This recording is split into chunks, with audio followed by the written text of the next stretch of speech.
RJ Rasel ভূত.com YouTube চ্যানেলে আপনাদের সবাইকে স্বাগত জানাচ্ছি। আমি রাসেল। আশা করছি আপনারা সবাই ভালো আছেন এবং ভালোর দলে আছেন। আপনারা ভালোবাসেন বলেই প্রতি বৃহস্পতিবার রাত 11:59 আমরা ফিরে আসি এই ইউটিউব চ্যানেলটিতে। আমরা চাই আপনারা প্রতিনিয়ত জেনে যান কোন ঘটনাটি আজকে আমরা শোনাবো আপনাদেরকে, আর সেই জন্যই আমাদের এই চ্যানেলটি আপনারা সাবস্ক্রাইব করুন। আমাদের ঘটনাগুলি যদি আপনাদের ভালো লাগে তাহলে অবশ্যই লাইক দিন, কমেন্ট করুন এবং শেয়ার করুন। আর সেই সাথে সব সময় আপডেট পেতে আপনারা আমাদের ইউটিউব চ্যানেলটি সাবস্ক্রাইব করুন। আশা করছি আজকের এপিসোডটি আপনাদের ভালো লাগবে।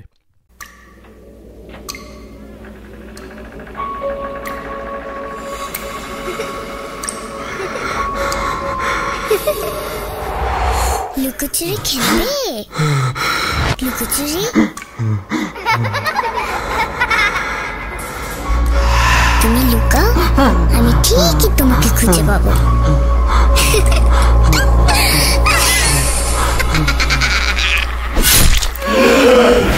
Voot.com with Russell.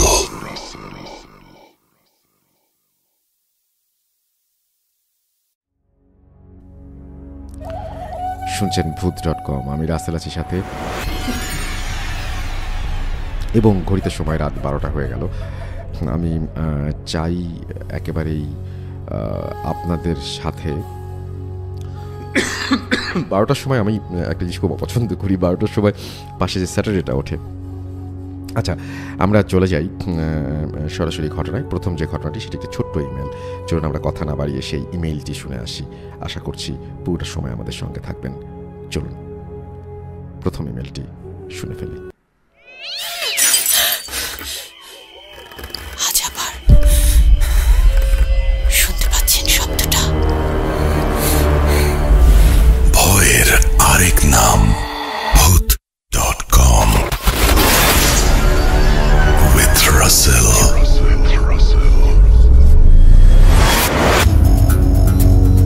যেভাবে লেখা আছে আমি সেভাবেই শুরু করছি। আসসালামু আলাইকুম রাসেল ভাই, আমি জানি আপনি ভালো আছেন, ভালোর দলে। আমি ব্রাহ্মণবাড়িয়া থেকে বলছি। আমার নাম সিয়াম। আমি 9ম শ্রেণীর ছাত্র। আজকে Voot.com-এ এটা আমার প্রথম ঘটনা, তাই কোনো ভুল হলে ক্ষমা সুন্দর দৃষ্টিতে দেখবেন। এখন আমি যে ঘটনাটি বলবো এটা আমার ফ্রেন্ড তামিম, তার সাথে ঘটে যাওয়া একটি ঘটনা। তামিম নামটি ছদ্ম একটা নাম ব্যবহার করা হয়েছে। জানি না ঘটনাটা কতটা ভয়াবহ। ঘটনাটি বিশ্বাস করা বা না করা আপনাদের ব্যাপার। আমি তামিমের ভাষায় ঘটনাটি বলছি।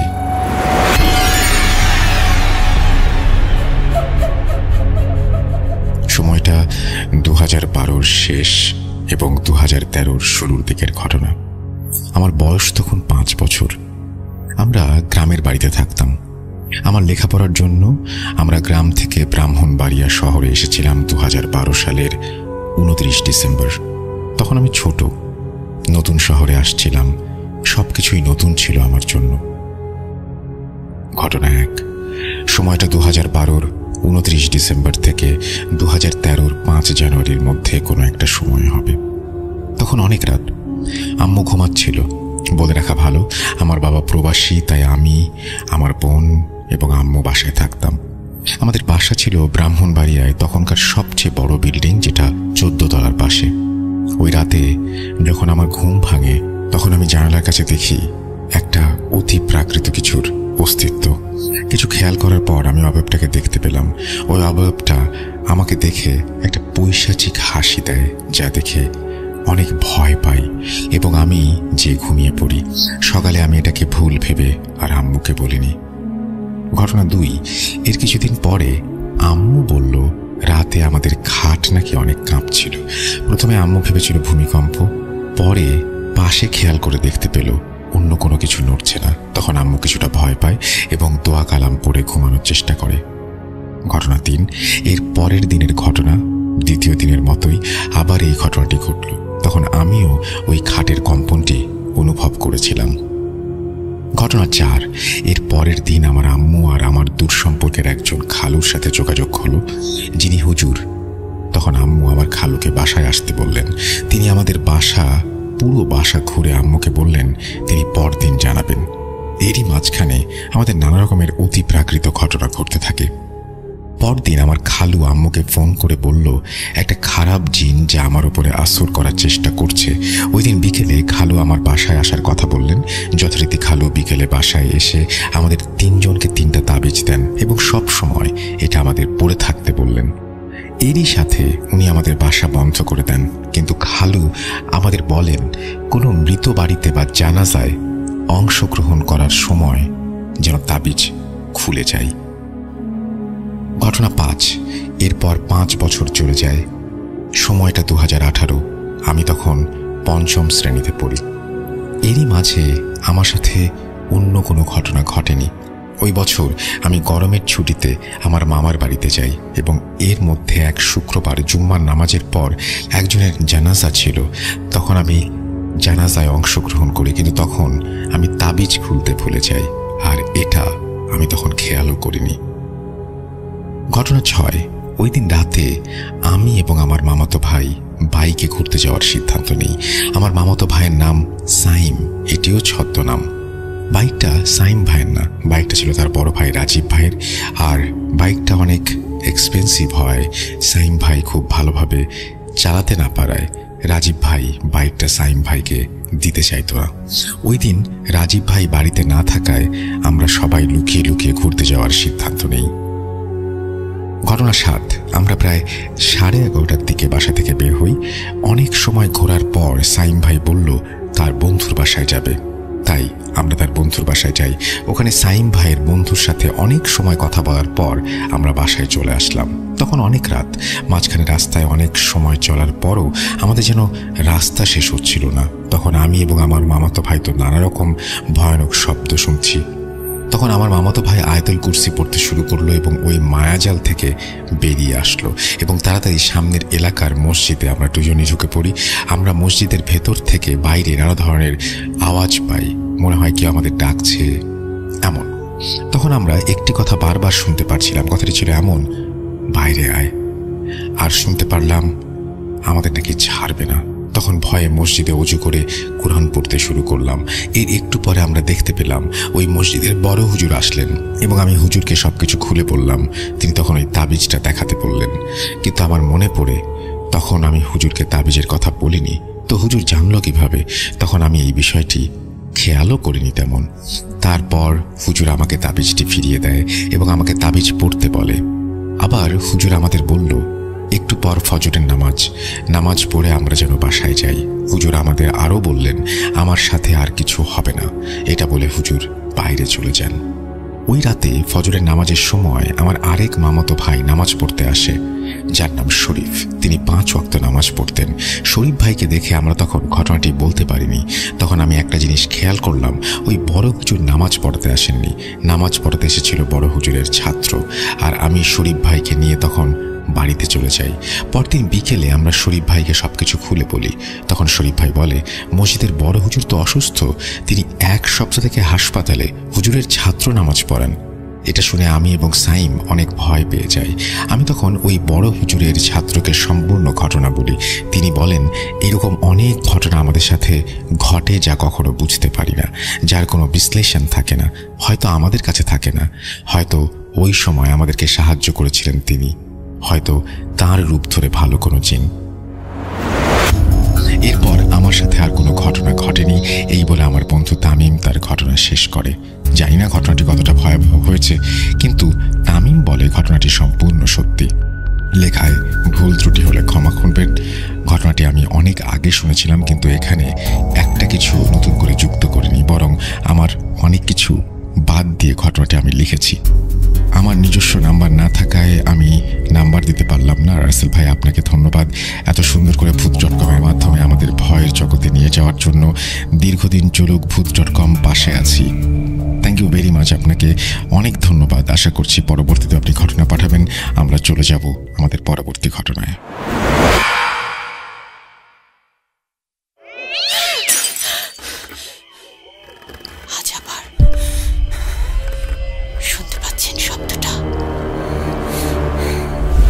ভয়ের আরেক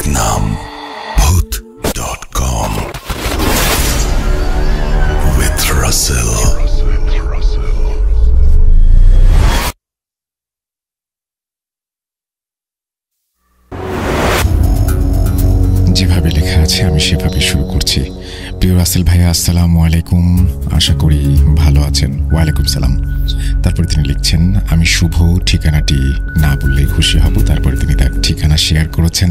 এরপরে তিনি লিখছেন, আমি ভূত.com-এর একজন নিয়মিত শ্রোতা। আমিও আমার বোন স্নিগ্ধা, কাজিন মুন্না সব এপিসোড শুনি, এমনকি দাদু নানিদের কাছেও সময় পেলেই ভূতের ঘটনা শুনতে বসে পড়তাম। 2014 সাল থেকে আমি ভূত FM শুনে আসছি। ভূত.com-এ আমার পাঠানো এইটি প্রথম ঘটনা। চেষ্টা করছি ভুল ত্রুটি না করে সঠিকভাবে লেখার জন্য। ভয়েস রেকর্ড করে পাঠানোর মতন ইচ্ছে বা সাহস কোনোটাই আমার হয়নি। তাছাড়া ভূত.com শোনাই হয় শুধুমাত্র আপনার পড়ার ধরন এবং মাধুর্যতার কারণে। যাই হোক, সরাসরি ঘটনায় চলে যাই। ঘটনাটি আমার নানুর পরিবারকে নিয়ে। আমার নানু আমার সাথে প্রায়ই ভূত.com শোনেন। গত শনিবার আমি দুপুরে খাওয়া দাওয়া শেষ করে ইমেল এপিসোড শুনছিলাম। এপিসোডটির নামটি ছিল 9টি জিন। এপিসোডের 9টি জিনের কথা শোনার পর নানু তার জীবনের সব থেকে লোমহর্ষক একটা ঘটনা আমাকে বলেন। আমার নানুর ভাষাতেই বলছি।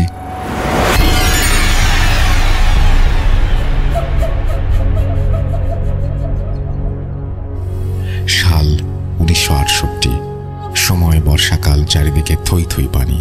আমার বয়স তখন 8 বছর এবং ছোট ভাইয়ের বয়স মাত্র 2 বছর। রাত আনুমানিক 1টা বা 2টা হবে। সবাই গভীর ঘুমে মগ্ন। হঠাৎ মায়ের খুব বাইরে যাবার দরকার পড়ে, তাই ডেকে উঠান আমাকে। তখনকার সময়ে ল্যাম্প, হ্যারিকেন এগুলোই ছিল, তাই মা আমার হাতে একটি হ্যারিকেন দিয়ে দরজা থেকে সামান্য একটু সামনে দাঁড় করিয়ে রাখে। কম বেশি সবাই জেনে থাকবেন যে গ্রাম অঞ্চলের টয়লেট বাসা থেকে কিছুটা দূরে হয়, আর টয়লেটের সাথে ছিল বড় একটা খাল। মা টয়লেটে যাওয়ার সাথে সাথেই খুব হয়রান এবং ভীতস্ত চেহারা নিয়ে দৌড়ে এসে হুমড়ি খেয়ে পড়েন আমার উপরে। সাথে সাথে আমি জোর করে একটা চিৎকার দিই। চিৎকার শুনে আমার দাদু বাবাকে ডেকে নিয়ে আসে এবং আমার মাকে ঘরে নিয়ে যায় এবং তাড়াহুড়া করে দরজা বন্ধ করে দেয়। কোনো কিছু জিজ্ঞাসা করার আগেই দাদু হ্যারিকেনের আলোটা কমিয়ে দেন। খুব তাড়াহুড়া করে মাকে নিয়ে বিছানায় যেতে চাইলেও মায়ের দাঁড়ানোর কোনো ক্ষমতা ছিল না। ওই বয়সে আমার মাথায় এরকম চিন্তা আসেওনি। ঘুমিয়ে গিয়েছিলাম, ভেবেছিলাম হয়তো মায়ের কোমরে ব্যথা, কিন্তু সমস্যাটা হয়েছে পরবর্তী দিন সকালবেলা। মায়ের যেরকম পেট ব্যথা তেমনি বমি আর পেটের সমস্যা দেখে মনে হচ্ছিল মায়ের শরীরের একটা জায়গায় মাংস টেনে অন্য জায়গায় জমাট বাঁধে। তার আর্তনাদে বাড়ির সবাই এসে হাতে পায়ে তেল দিতে থাকে। তখন ডাক্তার কাছাকাছি না থাকাতে কোনো একভাবে আমার চাচা একজন ডাক্তার নিয়ে আসে, কিন্তু ডাক্তার এসে বলে মা নাকি আর বাঁচবে না। আশ্চর্য বিষয় হলেও এটি সত্য যে ভোর 5টা থেকে সকাল 11টার মধ্যে মাত্র 4 থেকে 5 ঘন্টার ব্যবধানে মা সম্পূর্ণভাবে বিছানায় পড়ে যান। তার খাওয়া দাওয়া, নড়াচড়া, এমনকি মুখের কথাটা পর্যন্ত বন্ধ হয়ে যায় এবং দিনটি শুক্রবার হওয়াতে 12টায় আজানের ঠিক শেষ মুহূর্তে আমার মা এই দুনিয়ায় শেষ নিঃশ্বাস ত্যাগ করেন। ছোট ভাইটির বয়স 2 বছর হওয়াতে তেমন কিছু না বুঝলেও আর কখনো মা বলে ডাকতে না পারার কষ্টটা ছোট থেকেই তাকে পোহাতে হবে বেশ বুঝতে পারছিলাম। এরপর নামাজ শেষে জানাজা হয় এবং তারপরে হুজুর আমাদের সাথে দেখা করেন এবং আমার ছোট ভাইকে মাথায় হাত বুলিয়ে দেন। শেষে আমার বাবাকে সহ আমাদের 4টা তাবিজ দিয়ে যান এবং আমাদের ঘর বন্ধ করে দিয়ে যান। কিন্তু আমার মায়ের শেষ নিঃশ্বাসের বিনিময়ে থামেনি এই মৃত্যু। মা নাকি তার মুখ থেকে জবান বন্ধ হবার ঠিক আগ মুহূর্তে শুধু একটি কথাই বারবার বলে যায়, আর সেটি হলো 7 জন জিন, ওরা 7 জন, ওরা সবাইকে নিয়ে যাবে। আর বাবার থেকে হুজুর এই কথাটি শুনেই আমাদের তাবিজ দিয়েছিলেন। এরপরে বাবা এবং আমরা কেউ ঘর থেকে রাতে বের হতাম না। কিন্তু ঠিক পরের দিনই আমার এক শহীদ নামে চাচাতো ভাই আমার মায়ের মতন করে মারা যায়। এতে পুরো বাড়ির সবাই, আশেপাশের সবাই ভীতস্ত হয়ে পড়ে।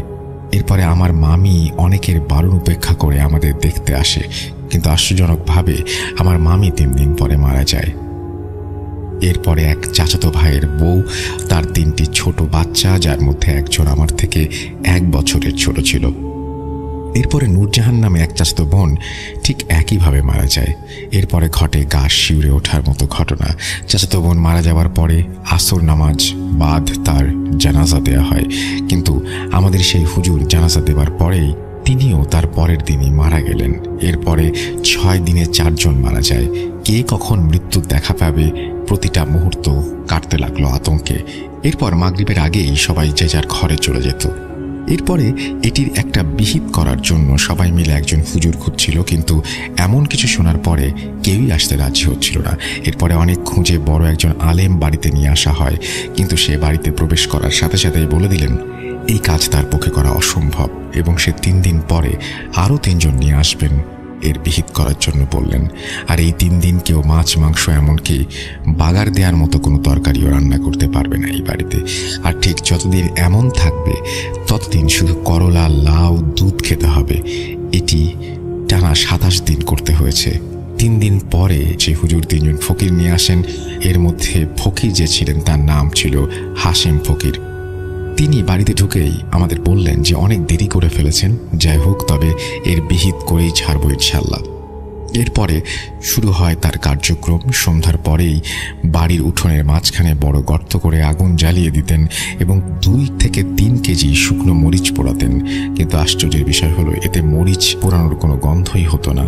আর একই কাজের সময় বাড়ির কেউ ঘর থেকে বের হতে পারত না এবং সব মহিলাদের মাথায় কাপড় দেওয়া ছিল বাধ্যতামূলক।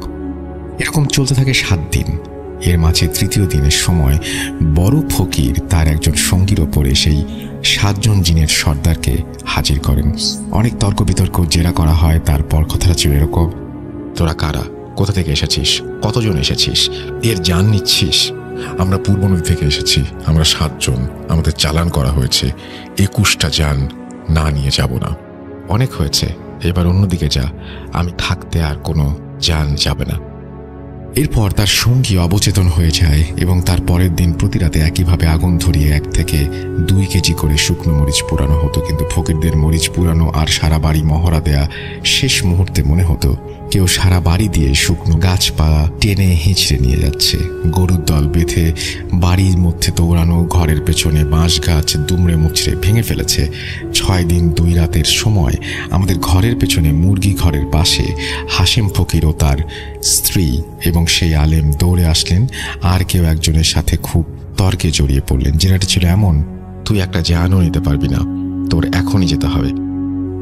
তখন জিন বলছে যে এই ঘরের একটাকে প্রথমে নিয়েছি, আর একটাকে নিয়ে যাই, আর একটু আগুন নিয়ে এসেছিলাম, তাই তখন দেখা পাইনি।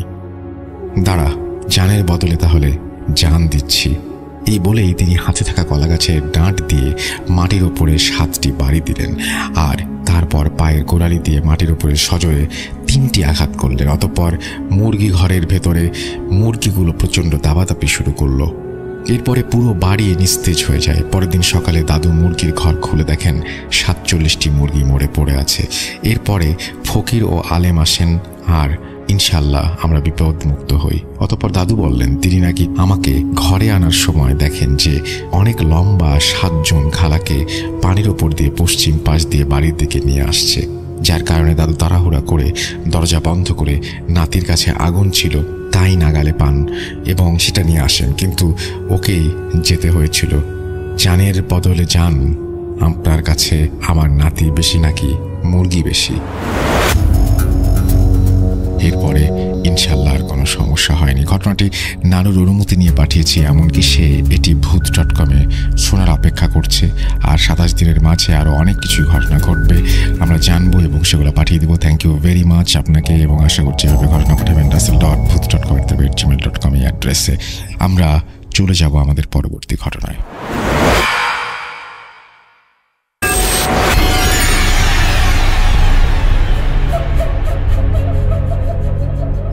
আসসালামু আলাইকুম রাসেল ভাই, আসসালামু আলাইকুম লিসেনার্স। আশা করি আপনারা সবাই ভালো আছেন আর আপনারা তো সবসময় ভালোর দলেই থাকেন। আমি রাকিব, কুড়িগ্রাম জেলার রৌমারী উপজেলা থেকে বলছি। আমি ভূত FM-এর একজন নিয়মিত শ্রোতা ছিলাম। 2016 সাল থেকে আমি ভূত FM শুনতাম। যাই হোক, মাঝখানে ভূত FM বন্ধ হয়ে যায়, কিন্তু অনেক অনেক ধন্যবাদ আপনাকে যে ভূত.com চালু করার জন্য। বেস্ট অফ লাক, সবসময় আপনাদের পাশে আছি। যাই হোক, বেশি কথা না বলে আমি আমার ঘটনায় চলে যাই। ঘটনাটা ঘটে আমার নিজের চাচাতো ভাইয়ের সাথে। ঘটনার সময়কাল 2015। রাসেল ভাই, তার আগে আমি আমাদের ঘটনার জায়গাসমূহের বর্ণনা দেই যাতে লিসেনারদের পরে বুঝতে সুবিধা হয়। ঘটনাটা ঘটে হলো আমাদের গ্রামের পাশের একটা গ্রামে। আমরা যে স্কুলে পড়াশোনা করতাম সেই স্কুলটা ছিল আমাদের গ্রাম থেকে একটা গ্রাম পরেই, মানে আমাদের গ্রামের পর মাঝখানে একটা গ্রাম পড়ে, তারপরে আমাদের স্কুল। আমাদের স্কুলটা যেহেতু উপজেলার মধ্যে অনেক একটা নাম করা একটা স্কুল ছিল, সেই জন্যে আমাদের সেখানে পড়তে যাওয়া। যাই হোক, সেই সময় আমি জিএসসি পরীক্ষার্থী ছিলাম।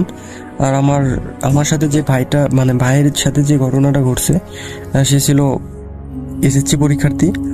রাসেল ভাই, আমাদের ওই গ্রাম থেকে আমরা 4 জন ওই স্কুলে পড়াশোনা করতাম। তার মধ্যে 3 জন ছিল এসএসসি পরীক্ষার্থী, আর আমি একাই জিএসসি পরীক্ষার্থী ছিলাম।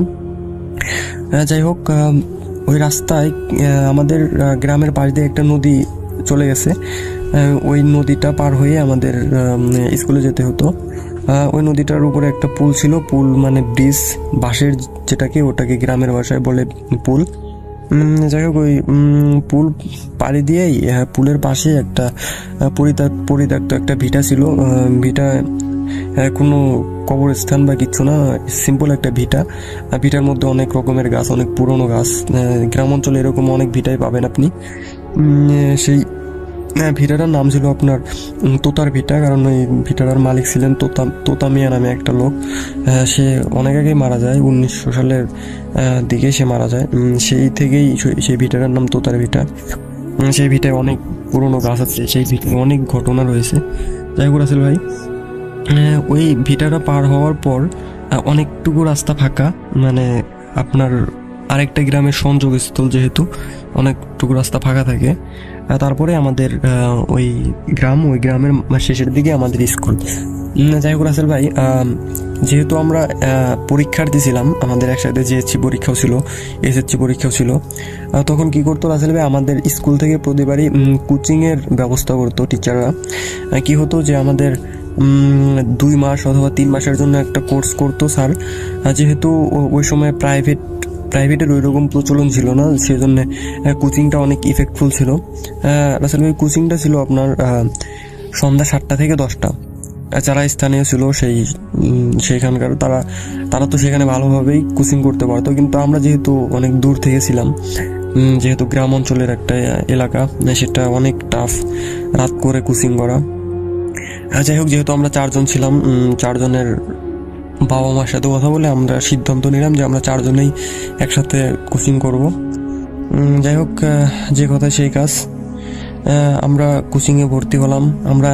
আমাদের কি করতাম, আমাদের যে সাইকেল ছিল, সাইকেলে মোবাইলের ব্যাটারি দ্বারা আপনার সামনে একটা বাল্ব লাগিয়ে করতাম, ওই যে বাতি জ্বালিয়ে স্কুলে যেতাম 4 জনে সাইকেল চালিয়ে, রাত্রে একসাথে আসতাম।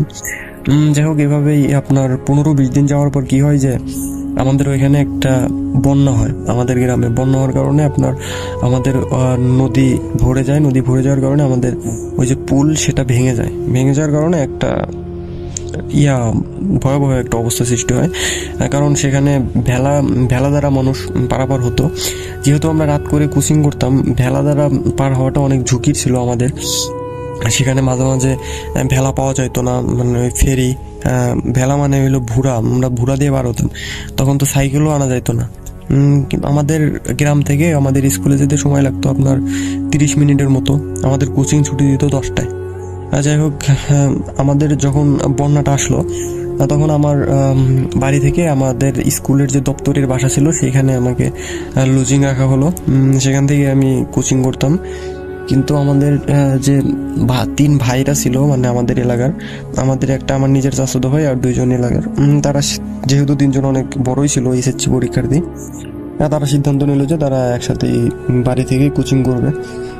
যে কথা সেই কাজ, তারা তখন কোচিং করতো, তখন তারা সাইকেল নিয়ে আসতো না, তখন তারা হেঁটে হেঁটেই ভেলা পার হয়ে আবার স্কুলে কোচিং করতো। রাত 10টার সময় যাইতো। আর আসলে একটা কথা বলে রাখি যে আমাদের যে গ্রাম আর আমাদের গ্রামে যাওয়ার মাঝখানে যে একটা গ্রাম, সেই গ্রাম এতই প্রত্যন্ত একটা গ্রাম যে আপনার সেই এলাকায় বিদ্যুতের সংযোগ পৌঁছায় আপনার 2020 সালে। তার আগে কোনো বিদ্যুৎ ছিল না সেখানে। মানুষজন সোলার সংযোগের সাহায্যে সোলার সংযোগ ব্যবহার করতো। তাও প্রত্যেক মানুষের বাসায় ছিল না, হাতে কোনো 2-1 জনের, আর সবাই দোয়াত হারিকেন ব্যবহার করতো। যাই হোক রাসেল ভাই, ঘটনাটা ঘটে হলো এরকমই একটা রাত্রে। ঘটনাটা ঘটে হলো যে আমার ওই ভাইয়ের সাথে আর তার সাথে আরেকজন ছেলের সাথে, তাদের তিনজনের মধ্যে একজন সেদিন কোচিংয়ে আসে নাই কোনো একটা কারণে, সেই জন্য তাদের দুইজনকেই কোচিংয়ে আসতে হয়। যখন তারা দুইজন কোচিং শেষে বাসায় যাওয়ার সময় আপনার ওই তোতার ভিটার ওই জায়গায় যায় রাসেল ভাই। তখন ওই জায়গায় তারা লক্ষ্য করে যে তোতার ভিটার পাশেই, মানে ওই জায়গায় তাদের ভেলার জন্য অপেক্ষা করতে হয়, যেহেতু ওই জায়গাটা অনেক ভয়ানক একটা জায়গা। তারা যখন সেখানে গিয়ে পৌঁছায় তারা দেখতে পায় যে সেখানে কোনো নৌকা নেই। হ্যাঁ আসলে ভাই সেখানে কোনো ভেলা বা ফেরি কিচ্ছু নেই।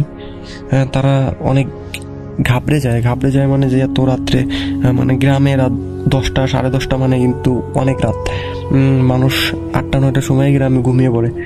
যাই হোক সেখানে তারা যখনই গিয়ে দেখে যে ভেলা নাই, তারা তো মানে অনেক ভয় পায়। মানে একটা জিনিস কি যে সেখানে অনেক ভয়ঙ্কর একটা জায়গা, সেখানে তোতার ভিটার, সেখানে এত রাত্রে তারা ভেলা পাচ্ছে না। যাই হোক তারা একটু পরেই তারা উদ্বোধন করে যে পাশে একটা মানে কাফন মোড়ানো একটা লাশ। মানে লাশটা দেখে তারা রীতিমতো মানে এতটা ভয় পায় যে তারা মানে চিল্লাবে যে অথবা দৌড়াবে, তার কোনো ভাষাই তারা খুঁজে পায় না, এরকম একটা অবস্থা। যাই হোক রাসেল ভাই তারা সেই মুহূর্তে লক্ষ্য করে যে ফিরে এসে তাদেরকে ডাকছে যে মামা চলেন পার করে দিই। হ্যাঁ এরকম একটা অবস্থা। কিন্তু তারা এখনই লক্ষ্য করলো যে তাদের ওই কোনো ফেরি ছিল না। যদি ফেরি থাকতো, মানে ফেরি যদি আসতো তাহলে তারা তো অবশ্যই দেখতো, কারণ সেই সময় শীতকালও ছিল না যে কুয়াশার জন্য দেখা যাবে না। তারা লাইট মারলেই দূর থেকেই বোঝা যেত যে কেউ আসছে নাকি, পানির শব্দ পাইতো। কিন্তু রাসেল ভাই একটা কথা হলো যে মানে ফেরিটা যে এসে ঘাটের মধ্যে চাপছে, তাদের কোনো শব্দই পায় নাই, হুট করে ডাকতেছে মামা। যাই হোক তারা ওই সময় মানে প্রাণ ফিরে পাওয়ার মতো একটা অবস্থা। তারা সেটা ভাবতেও পারে না যে ওই ফেরিটা আসলো, কোনো শব্দ হলো না, এই টাইপের। যাই হোক তারা যখন ওই লাশটার পাশে দাঁড়িয়েছিল তখনই একটা মানুষ আসা মানেই যে আপনি বুঝতে পারছেন ওই সময় মানে একটা মানে মরুভূমিতে পাওয়ার মতো, হিরে পাওয়ার মতো।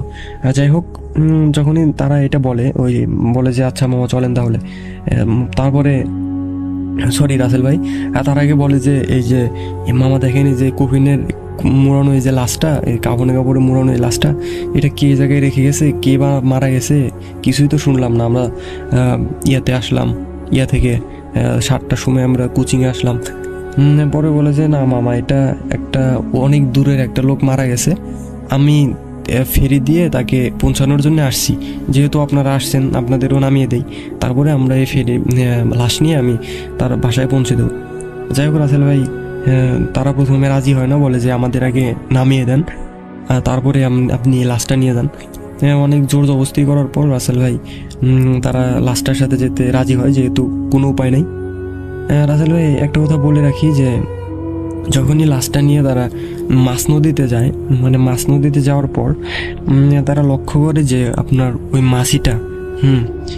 মাঝিটা তাদের সাথে কোনো কথা বলছে না। একটা বিষয় লক্ষ্য করবেন রাসেল ভাই, মানে একটা বিষয় বলে রাখি যে গ্রাম অঞ্চলের যে ফেরিওয়ালা অথবা কোনো ভুরাওয়ালা এত রাত্রে আপনার যাওয়ার সময় দেখবেন যে অনেক রকমের গল্প করে, অনেক রকমের কথা বলে, কারণ ওই সময় একটা ভয়ের একটা মুহূর্ত সবার জন্যই। যাই হোক সে মাঝিটা সব একবারে চুপ, মানে পুরা রাস্তায় একদমই চুপ করে করে যাইতেছে। তখনই একটা সময় লক্ষ্য করে যে ওই মাঝিটা ওই লাশটার অনেক কাছাকাছি চলে আসে, কিন্তু সে বইটা বাইতেছিল না, কিন্তু নৌকা চলতেছিল। হ্যাঁ মানে ফেরিটা এসে মানে তাদের এরকম কোনো খেয়ালই ছিল না। এক সময় তারা লক্ষ্য করে যে মাঝিটা ওই কাপড়ের যে মাথাটা আছে, মানে মাথা যে পাশে বাঁধা ওইটা খুলতেছে। হ্যাঁ খোলার পর আপনার তারা হয়তো প্রথমে ভাবছিল যে চেক করতেছে যে লাশটা ঠিক আছে নাকি, বা কত সময় মুখ দেখে না মানুষ মাথা খুলে, তারা প্রথমে সেটা ভাবে, তারা সেদিকে খেয়াল করে না। তাদের মধ্যে এমনি একটা ভয় কাজ করতেছিল ওই কফিনের পাশেই। যাই হোক রাসেল ভাই একটা সময় লক্ষ্য করে যে ওই মাছিটা ওই লাশটা খাচ্ছে, মানে আপনি লক্ষ্য করেন যে তারা একটা সময় লক্ষ্য হলো যে মাঝিটা লাশটা খাচ্ছে। তারা প্রথমে ওরকম বুঝতে পারে নাই যে কী করতেছে। তারপরে একটা সময় দেখে যে মাঝিটা লাশটা খাচ্ছে, এবং যখনই মনে করেন যে তারা এটা মানে প্রথমে তো আবছা অন্ধকারে সেটা লক্ষ্য করে, তার দিকে লাইট মারে না। যখন এটা আন্দাজ করার পর তারা লাইট মারে মাঝিটার দিকে। আপনার লাইট মারার পর মনে করেন যে রাসেল ভাই যে জিনিস দেখে এটা তো কখনোই তাদের কল্পনারও বাইরে ছিল। যাই হোক, তারা দেখে যে মাঝিটা মনে করেন যে মুখ দিয়ে রক্ত লাল, আর তাদের মুখের আপনাদের যে দাঁতের দুই সাইডে দুইটা দাঁত আছে না, মানে চোক্কা দাঁত আমরা যেটাকে বলি, সেই দুইটা দাঁত দিয়ে সে মাংস ছিঁড়ে খাচ্ছে। খাওয়ার পর মনে করেন যে তার চোখের মণিটা স্বাভাবিকভাবেই ছিল না, তার কোনো চোখই ছিল না, চোখটা অন্ধকার ছিল তাদের লাইটের আলোতে, যেটা ব্যাখ্যা। তারপরে মনে করেন যে এটা দেখার পর তারা সেখান থেকেই লাফ দেয়। লাফ দিয়ে মানে জীবন মরণ বাঁচার জন্য তারা কেমনে যে সেখান থেকে বেঁচে একটা ঘাটের মধ্যে যেয়ে পৌঁছায়। যাই হোক রাসেল ভাই, কোনো একটা পাড়ে যেয়ে হয়তো বা তারা অজ্ঞান হয়ে পড়ে থাকার পর একটা সকালে আমাদের পাশের এলাকার একটা মাঝি তাদেরকে উদ্ধার করে মানে তাদেরকে দেখতে পায়, এবং দেখতে পাওয়ার পর চিনে যায়। মানে কোন মাঝি দেখতে পায় যে ওই মাঝিটাই, মানে সেটা আপনি বলতে পারেন যে তারা রাত্রে যে মাঝিটার নৌকায় ছিল সেই মাঝিটার রূপেই হয়তোবা ওই দুষ্টু জিন বা যেটাই বলি পিচাস সেটা এসেছিল। ওই মাঝিটা তাদেরকে অবশ্যই চেনে, কারণ প্রতিনিয়তই তারা তার মানে ফেরিতেই বার হয়। যাই হোক রাসেল ভাই, তারপরে তারা তাকে নিয়ে তাদের বাসায় পৌঁছে দেওয়ার পর কী হয় রাসেল ভাই, তারা একদিন পর তাদের জ্ঞান ফেরে। তাদের জ্ঞান, সবাই ভাবছিল যে তারা হয়তো বা মারা গেছে। হ্যাঁ রাসেল ভাই, অনেক শোক কান্না শুরু হয়ে যায়। আমিও তখন এই ঘটনাটা শুনে আমিও তখন বাসায় যাই তাদের দেখতে। হ্যাঁ যাই হোক রাসেল ভাই, ওই চাচাতো ভাই 2 দিন পর জ্ঞান ফেরার পর সে প্রায় 1 সপ্তাহ কথা বলতে পারে না, জাস্ট তাকিয়েই থাকে, এরকম একটা অবস্থায় এত শক খায়। যাই হোক, এক সময় যখন তারা পুরোপুরি জ্ঞান ফেরে সুস্থ হওয়ার পর তাদের কাছ থেকে ঘটনাটা শোনা হয়। ঘটনাটা তারা বলে, ঘটনাটা বলার পর তারা ওই মাঝিকে ডাকে, তাদের বাসার লোক। ঘটনাটা তারা বিশ্বাস করে, কারণ ওই যে ভিটাটার কথা বললাম রাসেল ভাই, ওই ভিটাটায় অনেকেই এর আগে অনেক কিছুই দেখছে, অনেক ঘটনা আছে ওই ভিটাকে ঘিরে। আপনি ওই ভিটাটা আপনার 200-300 বছর আগের ভিটা। আপনার বাপ দাদা, তারও দাদার থেকে ওই ভিটাটার অনেক ঘটনা রয়ে আসছে। ওই ভিটাটার যে গাছগুলো আছে সেটা কখনো কাটারও সাহস পায় না, বা সেই ভিটায় যে কেউ বসবাস করবে এটাই, কারণ ওই ভিটার মালিক এখনো বেঁচে নাই। ওই ভিটা দখল নেওয়ারও কখনো চিন্তা আসে না। যাই হোক রাসেল ভাই, তখন আমার ওই চাচাতো ভাইয়ের যে আত্মীয় স্বজনরা ওই মাঝিকে ডাকে। একদিন ডাকার পর বলে যে তুমি যে ওই উদ্ধার করার পর ওই রাত্রে যে ঘটনাটা যে শুনে যে ওই মাঝি ছিল, পরে বলে যে না, আমি তো সেই দিন আমার বোনের বাড়ি গেছিলাম, মানে ওই মাঝিটা নাকি ফেরি সেল রেখে ওর বোনের বাড়ি গেছিল। বোনের বাড়ি যাওয়ার আগে ওর যে ওই ছোট ভাইরে ফেরির দায়িত্ব দিয়ে গেছিল। ফেরির দায়িত্ব দিয়ে যাওয়ার পর আপনার মনে করেন যে ওই ছোট ভাই তো 10টার আগেই বাসায় চলে যায়, কিন্তু স্বাভাবিকভাবে মাঝে 10টার পর পর্যন্তও থাকতো, কিন্তু সেদিন তারা 10টার আগেই বাসায় চলে যায় ফেরি। তারপরেই মনে করেন যে এই ঘটনাটা ঘটে ওনাদের সাথে। রাসেল ভাই, তারপরে তাকে হুজুর দেখানো হয়, হুজুর দেখিয়ে পানি পড়া, ওর যত রকমের চিকিৎসা আছে সব করানো হয়। তারপরেও তাদের ভয় কাটে না, ধরা যায় তারপরে মনে করেন যে হুজুরের বৈশিষ্ট্য মতে যে ওই ভিটার মধ্যে কিছু দুষ্টু জিন থাকতো। দুষ্টু জিনগুলো ওদের উপর মানে নজর রাখছিল, তাদের কোনোই দোষ ছিল না। তাদের ইচ্ছা ছিল যে তাদের ভয় দেখাবে, অনেক মারাত্মক একটা ভয়। যেহেতু তারা সবসময় 3 জন থাকতো, 3 জন থাকার কারণে সেই সুযোগটা সে পাইতো না। সেদিন সুযোগটা পায়, কারণ সেদিন ওই মাঝিটাও ছিল না, তারপরে তাদের মধ্যে মাত্র 2 জন ছিল, যার কারণে অনেক বড় একটা সুযোগ পায়। সুযোগ পাওয়ার পরে আপনার মনে করেন যে তাদেরকে এইভাবে অনেক মারাত্মকভাবে ভয় দেখায়। যাই হোক রাসেল ভাই, এটাই ছিল ঘটনাটা আমি আমাদের এলাকায় একটা প্রচলিত একটা ঘটনাটা সবাই জানে, যেহেতু একটা আলোড়ন সৃষ্টি হয়েছিল। তারপরে আমি ভাইয়ের কাছ থেকে অনেক ভালোভাবেই শুনছি। তারপরে তারা কোচিং তো আর করে না। আমি তো লুজিংবাড়ি থেকে কোচিং শেষ করে পরীক্ষা দিয়ে তারপরে ইয়াতে গেছি। যাই হোক, ওই ভাইটা এখন বাংলাদেশ সেনাবাহিনীতে চাকরিতে নিযুক্ত আছে। আমি পরিচয় দিচ্ছি না কারো।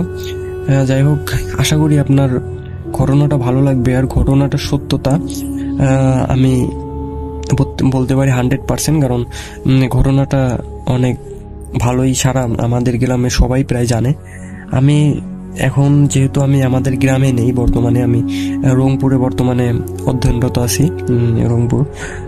সেই জন্য আমি আমাদের ওই তোতার ভিটার ছবিটা আপনাকে পাঠাতে পারছি না, কিন্তু আমাদের এলাকার ওই জায়গাটা, ওই নদী আর ওই তোতার ভিটার ছবি আমি অবশ্যই আপনাকে পোস্ট করব সময় করে আপনার ইমেইলে। এই ছিল রাসেল ভাই ঘটনা। আশা করি আপনার ভালো লাগবে। আর ভালো লাগলে অবশ্যই সবাইকে শোনাবেন। এবং ওই তোতার ভিটা সম্পর্কিত আরও যত ঘটনা আছে অবশ্যই আমি আপনাকে শেয়ার করার চেষ্টা করব। আসসালামু আলাইকুম রাসেল ভাই, ভালো থাকবেন, সুস্থ থাকবেন।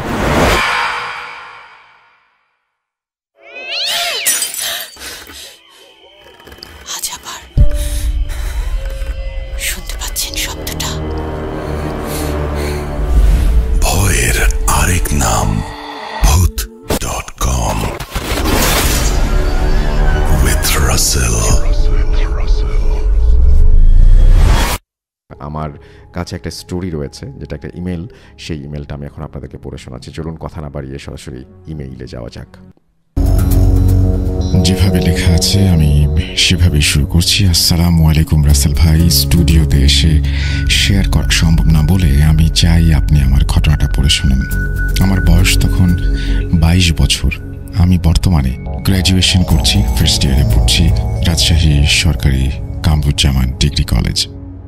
সেই 2013 থেকে আপনার অনেক বড় ফ্যান আমি।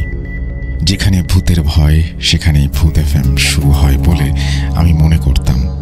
আর যখন ভূত এফএমের কথা উঠত তখন ভেসে আসা সেই রাত 11:59 বলা মানুষটাই আপনি রাসেল ভাই।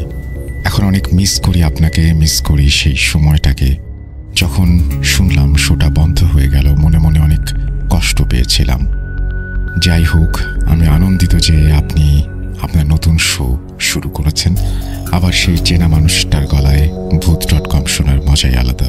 হোক না নতুন শো, কিন্তু মানুষটা তো সেই আছে, আমাদের সবার প্রিয় রাসেল ভাই। আমি জিজ্ঞাসা করব না আপনি কেমন আছেন, কারণ আমি জানি আপনি সবসময় ভালোর দলেই আছেন। তো আমার এতদিনের সেই স্বপ্ন ভূত এফএম থেকে শুরু করে আজ ভূত.com একটা ঘটনা পাঠাবার। সত্যি বলতে আমার ঘটনা শুনতে অনেক ভালো লাগে। যদি ঘটনা পাঠাই সবাই কি বলবে না বলবে, ঘটনা সিলেক্ট হবে কি হবে না, আমি লেখালেখি করি না বলে এতদিন ঘটনা পাঠানো হয়নি। তবে আজ একটা ঘটনা কালেক্ট করে নিয়ে এসেছি। ঘটনাটি সত্যি 100%, সেই বিষয়ে কোনো সন্দেহ নেই। আমার নাম মোহাম্মদ ইমন চৌধুরী বনি। ঠিকানা রাজশাহী জেলার হেতেমখা এলাকায় আমি বাস করি। ঘটনাটি আমার না, আমার বন্ধুর মায়ের সাথে ঘটে যাওয়া একটা ঘটনা, তাই আমি আমার মায়ের মতো করে বলার চেষ্টা করছি। যদি ভুল ভ্রান্তি হয়ে থাকে ক্ষমা সুন্দর দৃষ্টিতে দেখবেন। লেখালেখির কোনো অভিজ্ঞতা নাই, অগোছালো লেখা, একটু পরেই বুঝতে পারবেন। ঘটনাটি রাজশাহী ছেড়ে চাঁপাইনবাবগঞ্জ জেলার কোনো এক গ্রামের ঘটনা। সঙ্গত কারণে গ্রামের নামটা বলছি না। সময়টা 1985। আমার আম্মুর বয়স তখন 14-15 হবে। বলে রাখা ভালো, আমার আম্মু আম কোড়াতে অনেক পছন্দ করত। আমার আম্মুর অতি পরিচিত বান্ধবী ছিল বলতে গেলে। আমার আম্মুর সব জায়গায় ওঠা বসা থেকে শুরু করে সেই আর কি, মানে এক কথায় ছোটবেলার বান্ধবী। তার নাম ছিল লাইলি। ঘটনাটা মূলত লাইলিকে নিয়ে। রাসেল ভাই, এই সময়টা ছিল বৈশাখের সময় গ্রামে, কিন্তু এই সময় অনেক মজা লেগেই থাকে। ঝড়ের সময় ছোট ছেলেমেয়েরা অনেক শখ করে আম কুড়ায়। আমি সরাসরি ঘটনার দিকে চলে যাই। যেহেতু বলেছিলাম লাইলি আম্মুর সঙ্গী ছিলেন, আম্মুর মতোই আম কুড়াতে অনেক পারদর্শী ছিলেন। উনি সবার আগে আম কুড়াতে যেতেন। এই ব্যাপারে আম্মু মানতে পারতো না বটে, কিন্তু এটা নিয়ে তাদের মধ্যে দ্বন্দ্ব লেগেই থাকতো, হিংসাহিংসি তো ছিলই। বলে রাখা ভালো যে আম বাগানে আম্মু আর আম্মুর লাইলি সেই বান্ধবী আম কুড়াতে যেত। আগে থেকে অনেক লোকমুখে শোনা যেত যে সেই আম বাগানে রাতে জিনেরা দল বেঁধে চলাচল করে। আর অনেক নাকি সেখানে গুম হবার ঘটনা রয়েছে, অনেকেই গুম হয়ে যেত, তারপরে হদিস মিলত না। আম্মুরা এই সমস্ত বিশ্বাস তো দূরের কথা, এগুলো নিয়ে ভাবতেও না, ভয়ও পেত না, যেহেতু ছোট, বয়সের মজাটাই আলাদা। এবং লাইলি আম্মুর মধ্যে আম কুড়ানো নিয়ে অনেক রেশারেশি। এক রাতের ঘটনা, আগের রাতে অনেক ঝড় বৃষ্টি হয়েছিল, তো পরের দিন আম্মু আর তার বান্ধবী ফজর হবার একটু আগে আম বাগানের দিকে চলে গিয়েছিলেন। তারপর এক পর্যায়ে অবাক হয়ে যায়, তারা দেখে যে লাইলি সেই বাগানে আম কুড়াচ্ছে। প্রতিদিনের মতো সে তার বাবার চাদর গায়ে দিয়ে আম কুড়াতে এসেছিল। আম্মু তাকে আওয়াজ দেয়, বলে তুই সবসময় আমার আগে চলে আসিস। আম্মু কিছু কম আম পেয়েছিল, এই নিয়ে আম্মু অনেক অভিমান করেছিল সেদিন। সে লাইলিকে এক পর্যায়ে জিজ্ঞেস করে, লাইলি তুই কয়টা আম পেয়েছিস দেখা। কিন্তু লাইলি কোনো উত্তর দিচ্ছিলেন না। আম্মু আবার জিজ্ঞাসা করেন, তুই তো অনেক আম কুড়িয়েছিস, আমাকে কিছু দে, আমি একটাও পাইনি। এক পর্যায়ে আম্মু চিন্তা করে যে তাকে জড়িয়ে ধরে কিছু আম নেবে। রাসেল ভাই, আমার আম্মু এক পর্যায়ে তাকে জড়িয়ে ধরে এবং ধস্তাধস্তি শুরু হয়। আম্মুর জেদ কাজ করে, আমগুলো দেখেই এভাবে জোড়াজুড়ি শুরু করে। এক পর্যায়ে আম্মু যখন তাকে ধরতে যাচ্ছিল, হঠাৎ সে চোখের নিমেষেই হাওয়ায় মিশে যায়। মানে একটা জলজ্যান্ত মানুষ হঠাৎ করেই গায়েব হয়ে যায়। স্বাভাবিকভাবেই এটা একটা অবাক করা বিষয়। তো আম্মুর মধ্যে তখন ভয় কাজ করে, সে দৌড়ে বাসায় চলে আসে এবং কাউকে না জানিয়ে শুয়ে পড়ে। পরদিন সকালে সেই লাইলির বাসায় যায় আম্মু, এবং আম্মু জিজ্ঞেস করে, তুই কাল রাতে আম কুড়াতে গিয়েছিলি? সে বলে শারীরিকভাবে সে অসুস্থ, সেই জন্য সে আম কুড়াতে যেতে পারেনি। এরপর আম্মু অস্বাভাবিক জ্বর আসে, ধীরে ধীরে অসুস্থতা বাড়তে থাকে এবং বাড়িতে আমার নানা নানু সবাই আম্মুকে নিয়ে বেশ চিন্তিত হয়ে পড়ে। তারপর নানারা সব কিছু তার কাছ থেকে শুনে একটা পর্যায়ে এবং কবিরাজ নিয়ে আসে। এলাকায় তাকে কুঁজো কবিরাজ বলে সবাই চেনে এবং তাকেই নিয়ে আসা হয়, সমস্ত ঘটনা তাকে জানানো হয়। কবিরাজ কাছে এসে আম্মুকে অনেক কিছুই বলেন এবং তার অসুস্থতার কারণ, কেন এরকম হয়েছে, এই সমস্ত জিজ্ঞেস করতেই তিনি নিশ্চুপ হয়ে যান।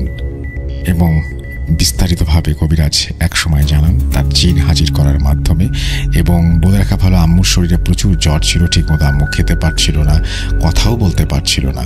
এরপর কবিরাজ তার জিন দ্বারা জানতে পারে যে আম্মু যখন তার প্রিয় বান্ধবী লাইলি ভেবে তার সাথে জোড়াজুড়ি করছিল, ধস্তাধস্তি করছিল, সেটি আর কেউ নয়, সেটি ছিল একটি জিন। এবং জিনটা তাকে যত এড়িয়ে যাচ্ছিল, ততই আম্মু জিনটাকে জোরে চেপে ধরতে যাচ্ছিল। তাতেই এক পর্যায়ে জিনটা বিরক্ত হয়ে চলে যায়। এরপর আম্মু দৌড়ে বাসায় ফেরার সময় সেই জিনের সাথে চলাচল করা কিছু জিন আম্মুর পিছু নিয়েছিল। যেহেতু ফজরের আজান দিয়ে দেয় এবং তারা কোনো ক্ষতি করতে পারে না, তারা আম্মুর শরীরে প্রবেশ করে এবং আম্মু এতে অসুস্থ হয়ে পড়ে। রিচুয়াল দ্বারা সেই জিনগুলোকে হাজির করা হয়। যখন কবিরাজ আম্মুর দেহে থাকা জিনগুলোকে হাজির করে, তখন নানি বাসার সবাই দেখতে পায় এক অস্বাভাবিক চিত্র। যেহেতু আগেই বলেছিলাম আম্মু কথা বলতে পারছিলেন না, কিন্তু তার চোখ লাল হয়ে যায় এবং এক পর্যায়ে ভিন্ন ভিন্ন গলায়, যেমন ছেলে মেয়ে কখনো এক এক রকম গলায় সে কথা বলতে শুরু করে এবং তাদেরকে বলে আম্মুকে ছেড়ে দেওয়ার জন্য। কবিরাজ আবার তাদের একটা সুযোগ দেন। জিনগুলো আম্মুকে ছেড়ে যাওয়ার জন্য বা ত্যাগ করার জন্য কিছুতেই রাজি ছিল না।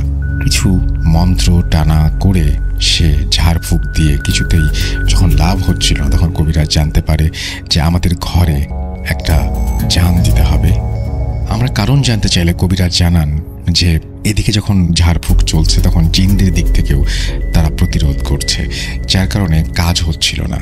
এবং আম্মুর কাছে নাকি মোট 6টা জিন আছে। কবিরাজ বলে তাদের মধ্যে 4টা মুসলিম, 2টা হিন্দু, যার মধ্যে 5 জন পুরুষ এবং 1 জন মহিলা। এবং তারা আম্মুকে তাদের রাজ্যে নিয়ে যেতে চায়। আম্মু নাকি অনেক সাহসী এবং শক্তিশালী, যার জন্য সেখানে নিয়ে আম্মুকে দিয়ে তারা তাদের খেদমতে রাখতে চায়। আরও বলে আমি তাদেরকে বিভিন্নভাবে রাজি করানোর চেষ্টা করেছি, কিন্তু তারা কোনোভাবেই রাজি হচ্ছে না। এই বলে কবিরাজ চলে যায়। নাদরা চিন্তায় পড়ে যায়, পুরো এলাকায় খবর ছড়িয়ে পড়ে, কি হবে কিছুই ভেবে পাচ্ছে না কেউ। আম্মু রীতিমতো সুস্থ হচ্ছিল আবার অসুস্থ হচ্ছিল, এরকম একটা অবস্থা। একদিন সকালবেলা বাসায় আমার আম্মুর দূরের এক বান্ধবীর আগমন হয়। বলে রাখি আম্মুর 3 বান্ধবী ছিল, লাইলি, তিশা এবং আম্মু। ছোটবেলা থেকেই তারা এক গ্রামে মানুষ। তিশা যে ছিল তার পড়াশোনার জন্য গ্রাম ছেড়ে চলে যেতে হয়েছিল। সঙ্গত কারণে আমি সেই জায়গার নাম বলছি না যে কোথায় তিশা ছিলেন। তিশা কিন্তু আম্মুর রোজ খোঁজ খবর রাখতেন এবং তাদেরকে সব কিছু খুলে বলে। তখন তিশা আন্টি আম্মুর এবং আব্বুর দূরের এক হুজুরের কাছে খবর নেন এবং অনেক বড় পীর তিনি, এবং তিনি সেই অঞ্চলে একটা দরগায় থাকেন। সেই দুষ্টু জিন পরীর আসর থেকে মানুষকে তিনি ছাড়াতে পারেন এবং নানুদেরকে এই ব্যাপারে দিশা সব কিছুই জানান।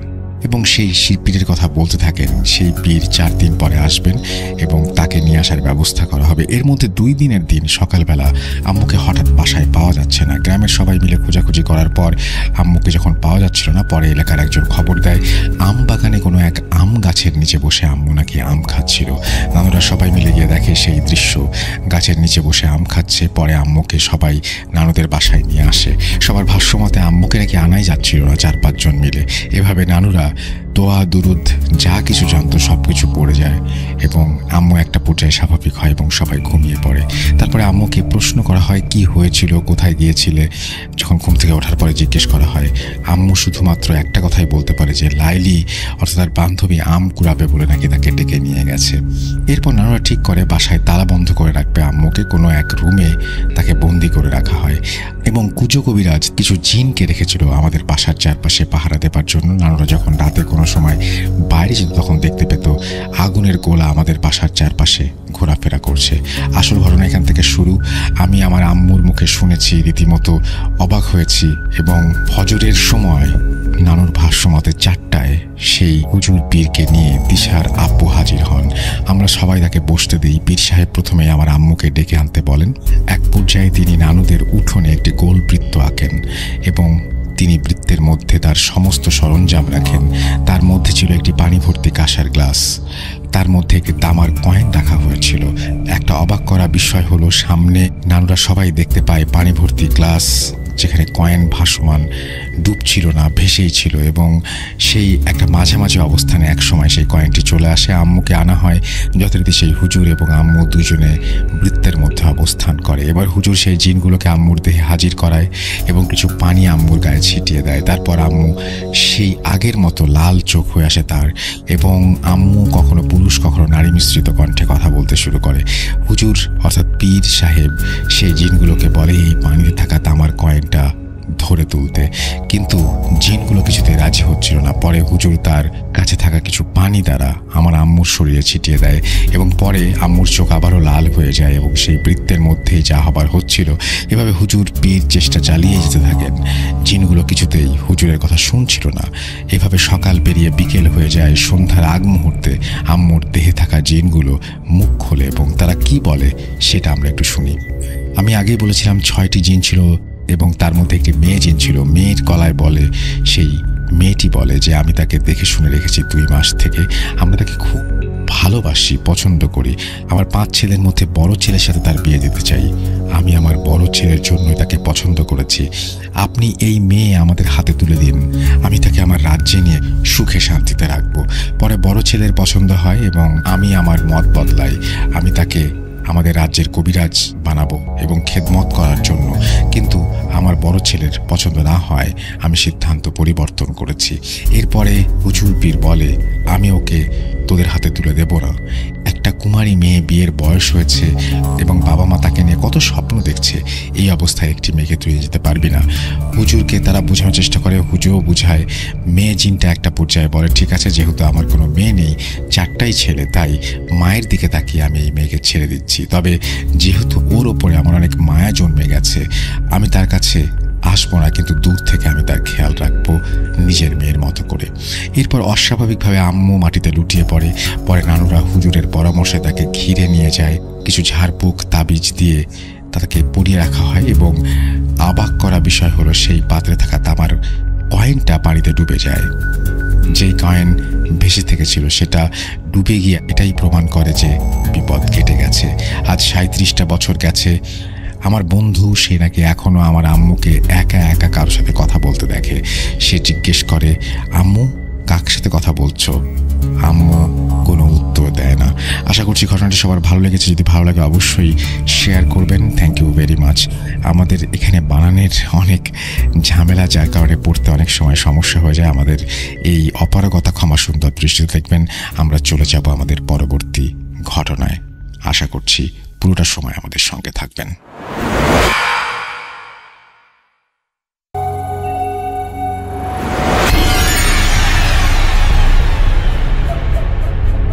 আসসালামু আলাইকুম রাসেল ভাই, আমি মোহাম্মদ আশিক ইকবাল চঞ্চল বলছি সাতক্ষীরা থেকে। আমি বলে রাখা ভালো, আমি ভূত.com এর অনেক বড় একজন ফ্যান। 2015 থেকে আমি আপনাকে শুনছি। ঘটনা পাঠাতে চাই, কিন্তু পাঠানোর মতো ঘটনা ছিল না বলে আমি এতদিন কোনো ঘটনা পাঠাতে পারিনি। আমি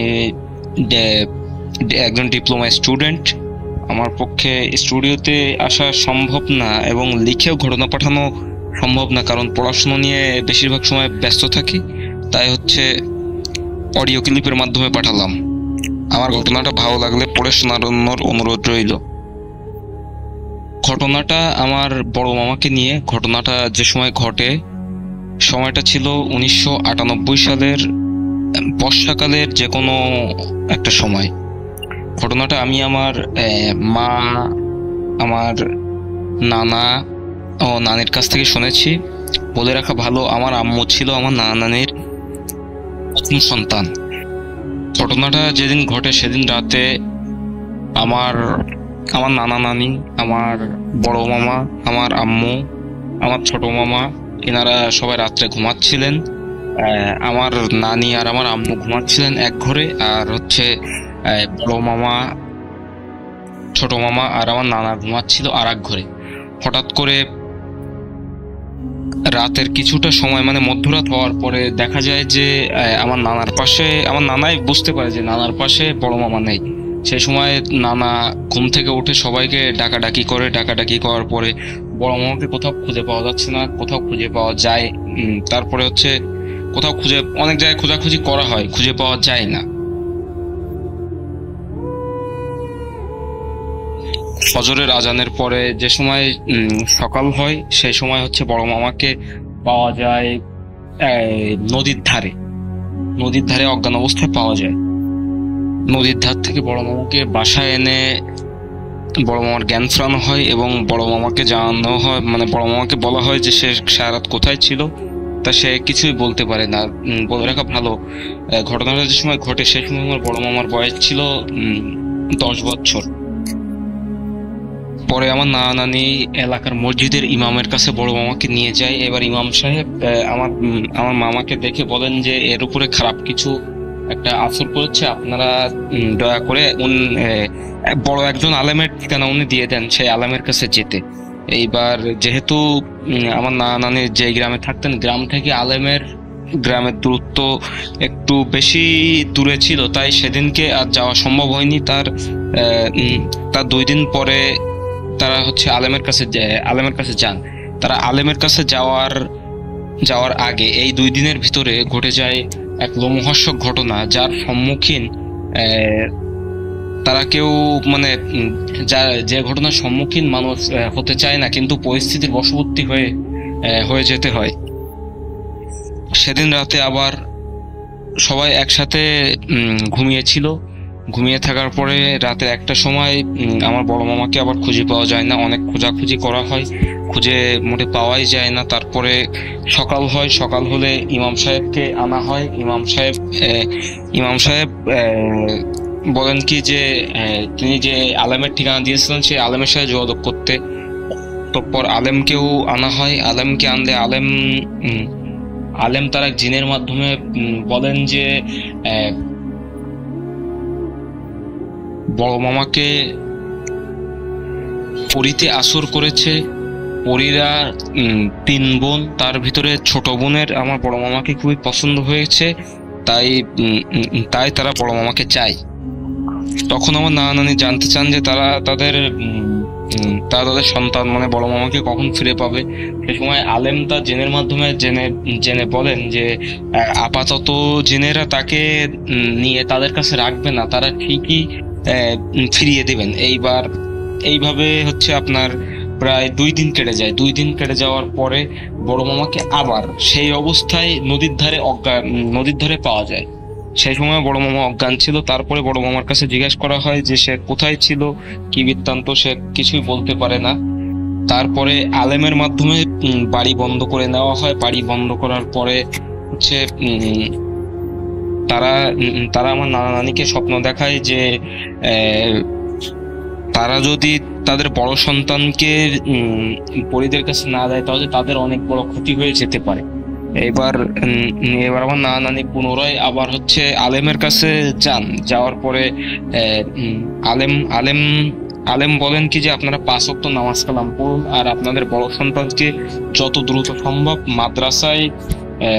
মাদ্রাসায় সে ভর্তি করে দিয়ে আসেন, তাকে কোরআনে তাকে আরবি লাইনে পড়ান, দেন হচ্ছে আপনারা এই সমস্যা থেকে মুক্তি পেতে পারেন। আলহামদুলিল্লাহ রাসেল ভাই, তারপরে হচ্ছে আর কোনো সমস্যা আমার মামার সাথে হয়নি। এটাই ছিল ঘটনা। জানি না কিভাবে কি বলতে পেরেছি। যদি কোনো ভুল ত্রুটি হয়ে থাকে, আমার গুছিয়ে কথা বলার অভ্যেস আসলে নাই, যদি কোনো ভুল ত্রুটি হয়ে থাকে তাহলে ক্ষমা সুন্দর দৃষ্টিতে দেখবেন। ধন্যবাদ।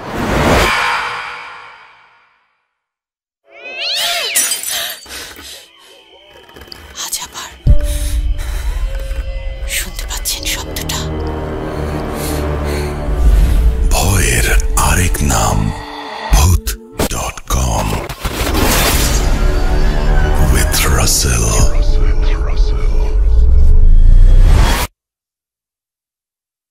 Thank you very much. আমরা চলে যাব আমাদের পরবর্তী ঘটনায়। আমাদের পরবর্তী ঘটনাটি পাঠিয়েছেন আমাদেরকে গোলাম নবী, এবং এই অডিও ক্লিপটি আমরা শুনবো। চলুন কথা না বাড়িয়ে সরাসরি ঘটনায় যাওয়া যাক। You never were alone.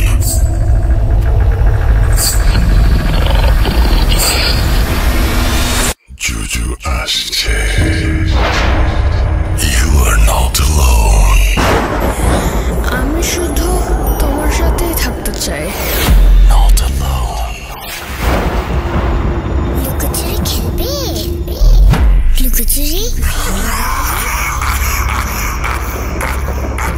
You will never be alone.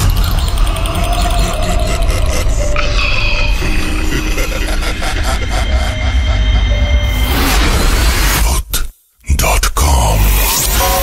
The fear returns with Russell.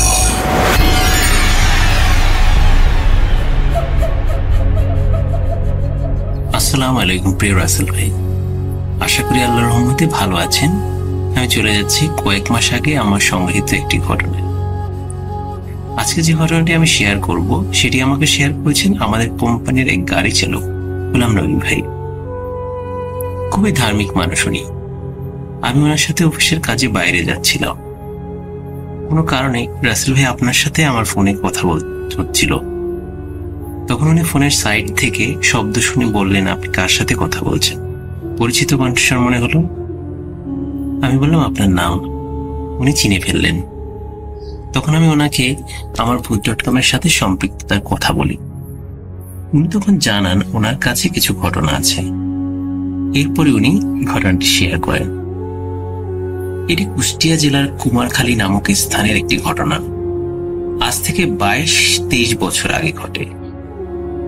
উনি যেভাবে আমাকে ঘটনাটি বলেছে, আমার বড় ভাই বিয়ে করেছিলেন তখন।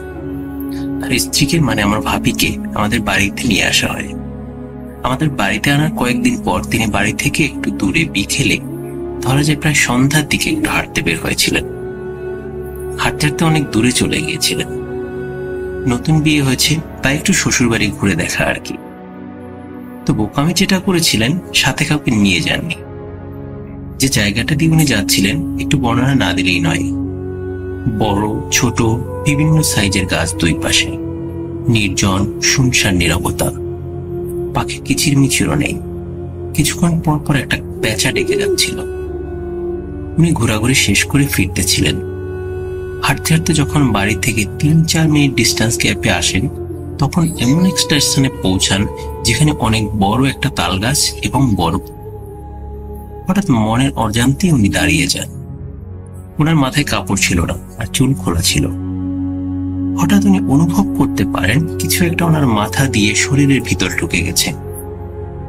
এরপর উনি কি করেছেন সেটা তিনি জানেন না। তার বাড়ির লোকজন তাকে পরে শোনায়। উনি বাড়িতে দৌড়ে চলে আসেন। এসে উঠানোর উপর পড়ে যান আর দাঁতে খিল লেগে যায়। এরপর উনি বেহুশ হয়ে যান। যখন ওনার হুঁশ ফিরে আসে, তখন সবাই আশা করেছিলেন যে হুঁশ ফিরে আসলে মেবি সুস্থ হয়ে যাবেন, কিন্তু ফলাফল হলো তার উল্টো। উনি সবার সাথে চিৎকার চেঁচামেচি শুরু করেন, যে কাউকে প্রচন্ড জোরে আজে বাজে ভাষায় গালাগালি শুরু করেন। এভাবে অনেকদিন ধরে চলে তার অ্যাক্টিভিটিস। দু একজন কবিরাজ হুজুরকে ডেকে তদবির করানো হয়, কিন্তু কোনোভাবেই তার কোনো উন্নতি নেই। এরপর একজন অভিজ্ঞ তান্ত্রিককে ডাকা হয়, যিনি এইসব জিন এবং ভৌতিক বিষয় নিয়ে প্রচুর কাজ করেছেন। যথারীতি তান্ত্রিক তার কাজ শুরু করেন। সময় তখন রাত 10টা হবে। গ্রামে আসলে 10টা মানে গভীর রাত ধরা যায়। তান্ত্রিক কুলো, গামছা আরো অনেক কিছু, ওরা ঠিক পরিষ্কার সবগুলো মনে নেই কি কি নিয়েছিলেন, এগুলো ওখানে রাখেন। এরপর গোলাম নবী ভাইয়ের আরো 2 ভাই আছেন, ওনাদের 2জনকে 2টা লাঠি দিয়ে দেওয়া। এরপর শুরু করলেন তার তদবির। তান্ত্রিকের শর্ত ছিল আলো রাখা যাবে না, যতটুকু ন্যাচারাল লাইট থাকে ততটুকুই।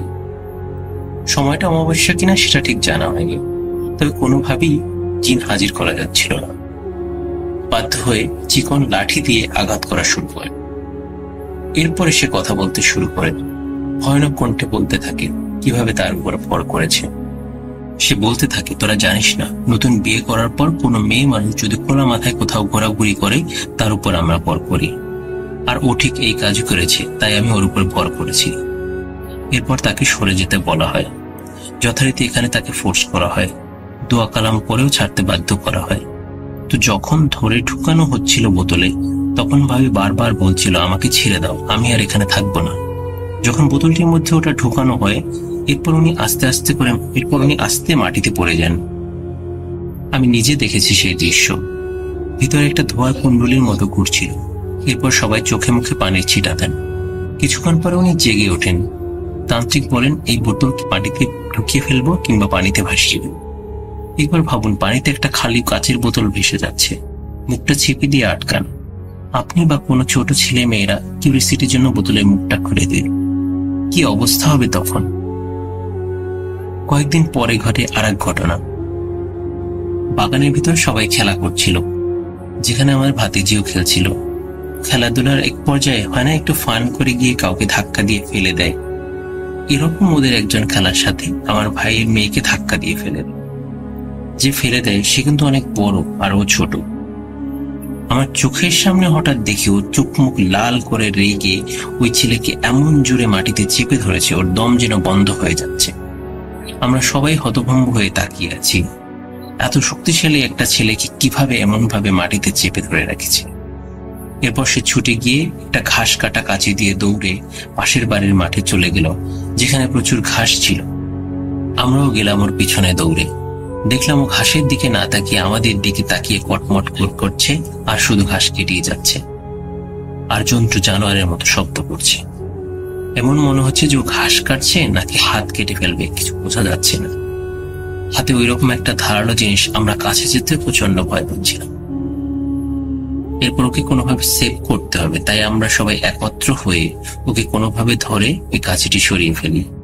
আমরা এতগুলো মানুষ, আমাদের মনে হচ্ছে কোনো বাচ্চা মেয়ে নয়, বিরাট কোনো জঙ্গলি প্রাণীর সাথে যুদ্ধ করছি। এরপর ওকে আমরা 7-8 জন মিলে বাড়িতে নিয়ে আসি। আমরা দোয়া কালাম পরে চেষ্টা করছিলাম কিছু সমাধান করা যায় কিনা। এরপর আমরা একজনের পরামর্শ মতো চেষ্টা করলাম পেঁয়াজ, শুকনো মরিচ, হলুদ, তৈল এগুলো পুড়িয়ে সমাধান করার, কিন্তু কোনোভাবেই সমাধান হচ্ছে না। এদিন আমাদের ওই বাড়িতে আমাদের ভাইয়ের শ্বশুর উপস্থিত ছিলেন, কারণ ওখানে একটা প্রোগ্রাম ছিল ঈদে। পরের দিন ওই বাড়িতে ছেলের আকিকা ছিল, তাই উনি দাওয়াতে এসেছিলেন। উনি কিছুটা তন্ত্রবিদ্যা জানতেন। উনি যেভাবে বললেন গোতল নিয়ে আসতে, গোতল হচ্ছে গরুর তেল, ওটা নিয়ে আসা হলো। উনি ওই মেয়ের মাথায় হাত দিয়ে ধরে নাকে ওই তেলটা দিতেই মনে হলো ওর মাছ থেকে কিছু একটা চলে গেছে, এবং মনে হলো ওর সাথে সাথে ঘুমিয়ে গেল। উনি বললেন ওর সাথে যে জিনটা ছিল সে হিন্দু জিন ছিল, যার কাছে গরুর তেল কোনোভাবেই সহনীয় নয়, তাই ও চলে যেতে বাধ্য হয়েছে। ওকে ঘরের ভিতরে নিয়ে যাওয়া হলো। একটু পর আমরা যখন ওখান থেকে উঠে সবাই মাঠের দিকে যাচ্ছিলাম, হঠাৎ দেখতে পেলাম বিশাল মোটা এবং কাঁচা আম গাছের ডাল বিকট শব্দে ভেঙে পড়েছে গরুর ঘরের উপর। আমরা ভয়ে বাড়ির দিকে দৌড়ে চলে আসলাম। যখন সন্ধ্যা নামলো, আমাদের সবার মাঝে আরো ভয় বাড়তে লাগলো, কারণ সে আমার ভাতিজির মধ্যে থেকে বের হয়ে ক্ষান্ত হয়নি, নানা রকম ঝামেলা করেই যাচ্ছে। চারিদিকে তখন শুনশান নীরবতা। হঠাৎ আম গাছের ওখান থেকে ফিসফিস শব্দ ভেসে আসে। তোরা আমাকে সরিয়ে দিয়েছিস, দেখেছিস আমার শক্তি, আমি ছাড়বো না, আমি দেখে নিব। ওর সাথে আমার বিয়ে দিলি না বলে তোর ছেলের ঘাড় চেপে ধরেছিলাম, দেখেছিস? যদি আমাকে ওর সাথে বিয়ে না দিস তোদের আরো শাস্তি পেতে হবে। এরপর চলে আসে চারিদিকে শুনশান নীরবতা। পার হয়ে যায় অনেক দিন, কেউ কোনো সমস্যা ফিল করেনি। এরপর সবাই এখনো ভয়ের মাঝে থাকে, যদি আবার ফিরে আসে ওটা। দুটি দিন এক কিনা তার কোনো প্রমাণ পাওয়া যায়নি এখন পর্যন্ত। প্রিয় রাসেল ভাই এবং লিসেনার, এই ছিল আমার ঘটনা। জানি না আপনাদের কেমন লেগেছে। সবাই ভালো থাকবেন। আসসালামু আলাইকুম।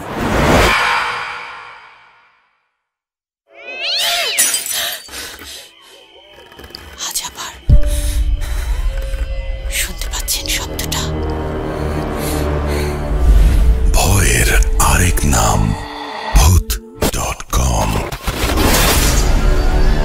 with Russell.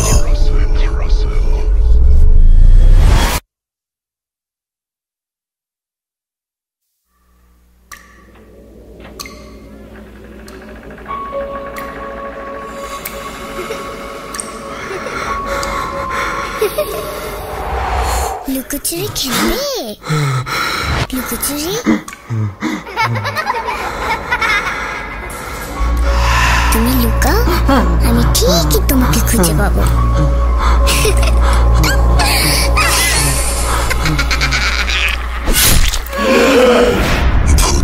Voot.com with Russell.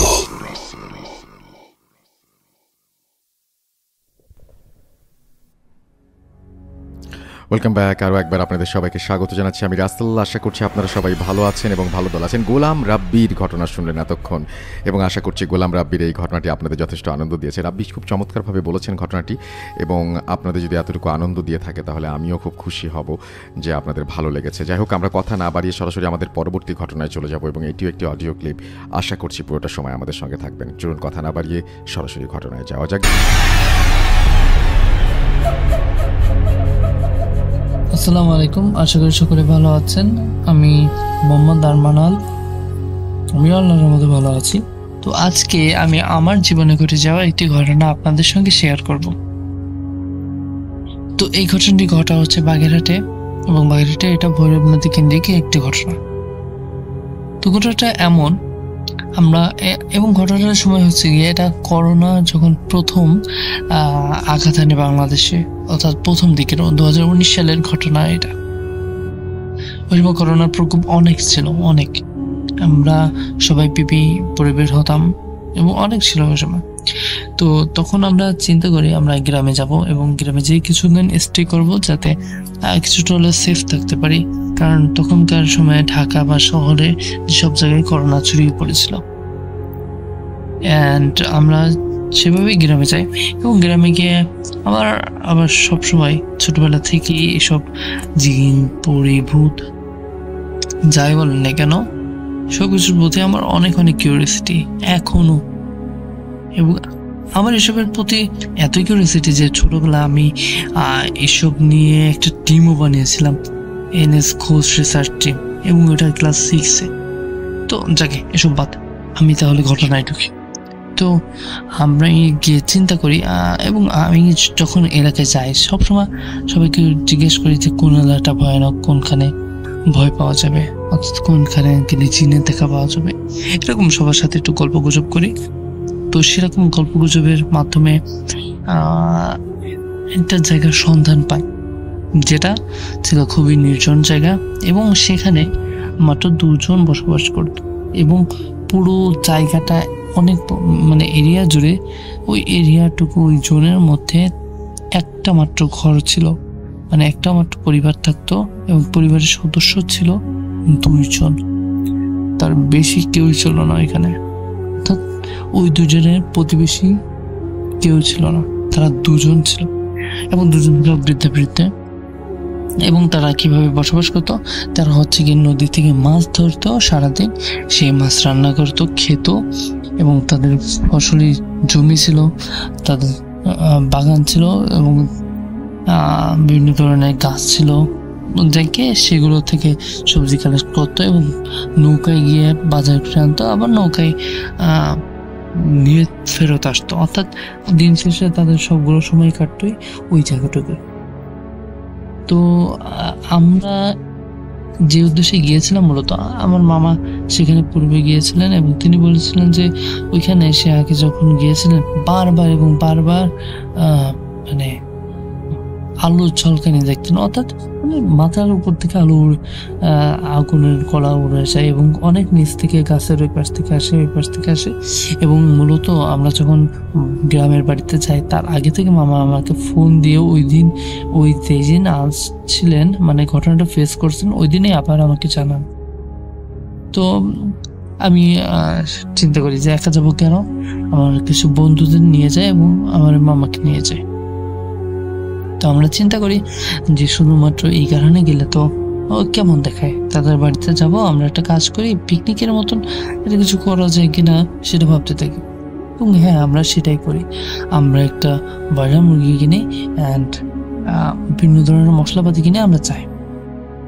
আমাদের চিন্তা ছিল ওখানে যাব, মুরগি রান্না করব, তারপর হচ্ছে রুটি খাবো এবং ওখান থেকে চলে আসবো।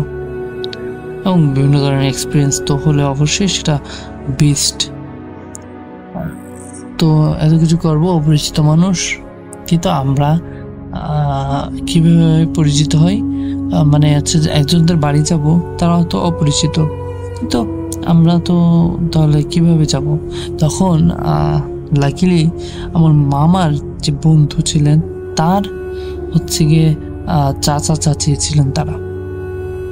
তো আমার মামার বন্ধুকে আমরা সাথে নিই এবং মামার বন্ধুদের নৌকা ছিল। তো ওই নৌকা করে আমরা সেখানে যাই।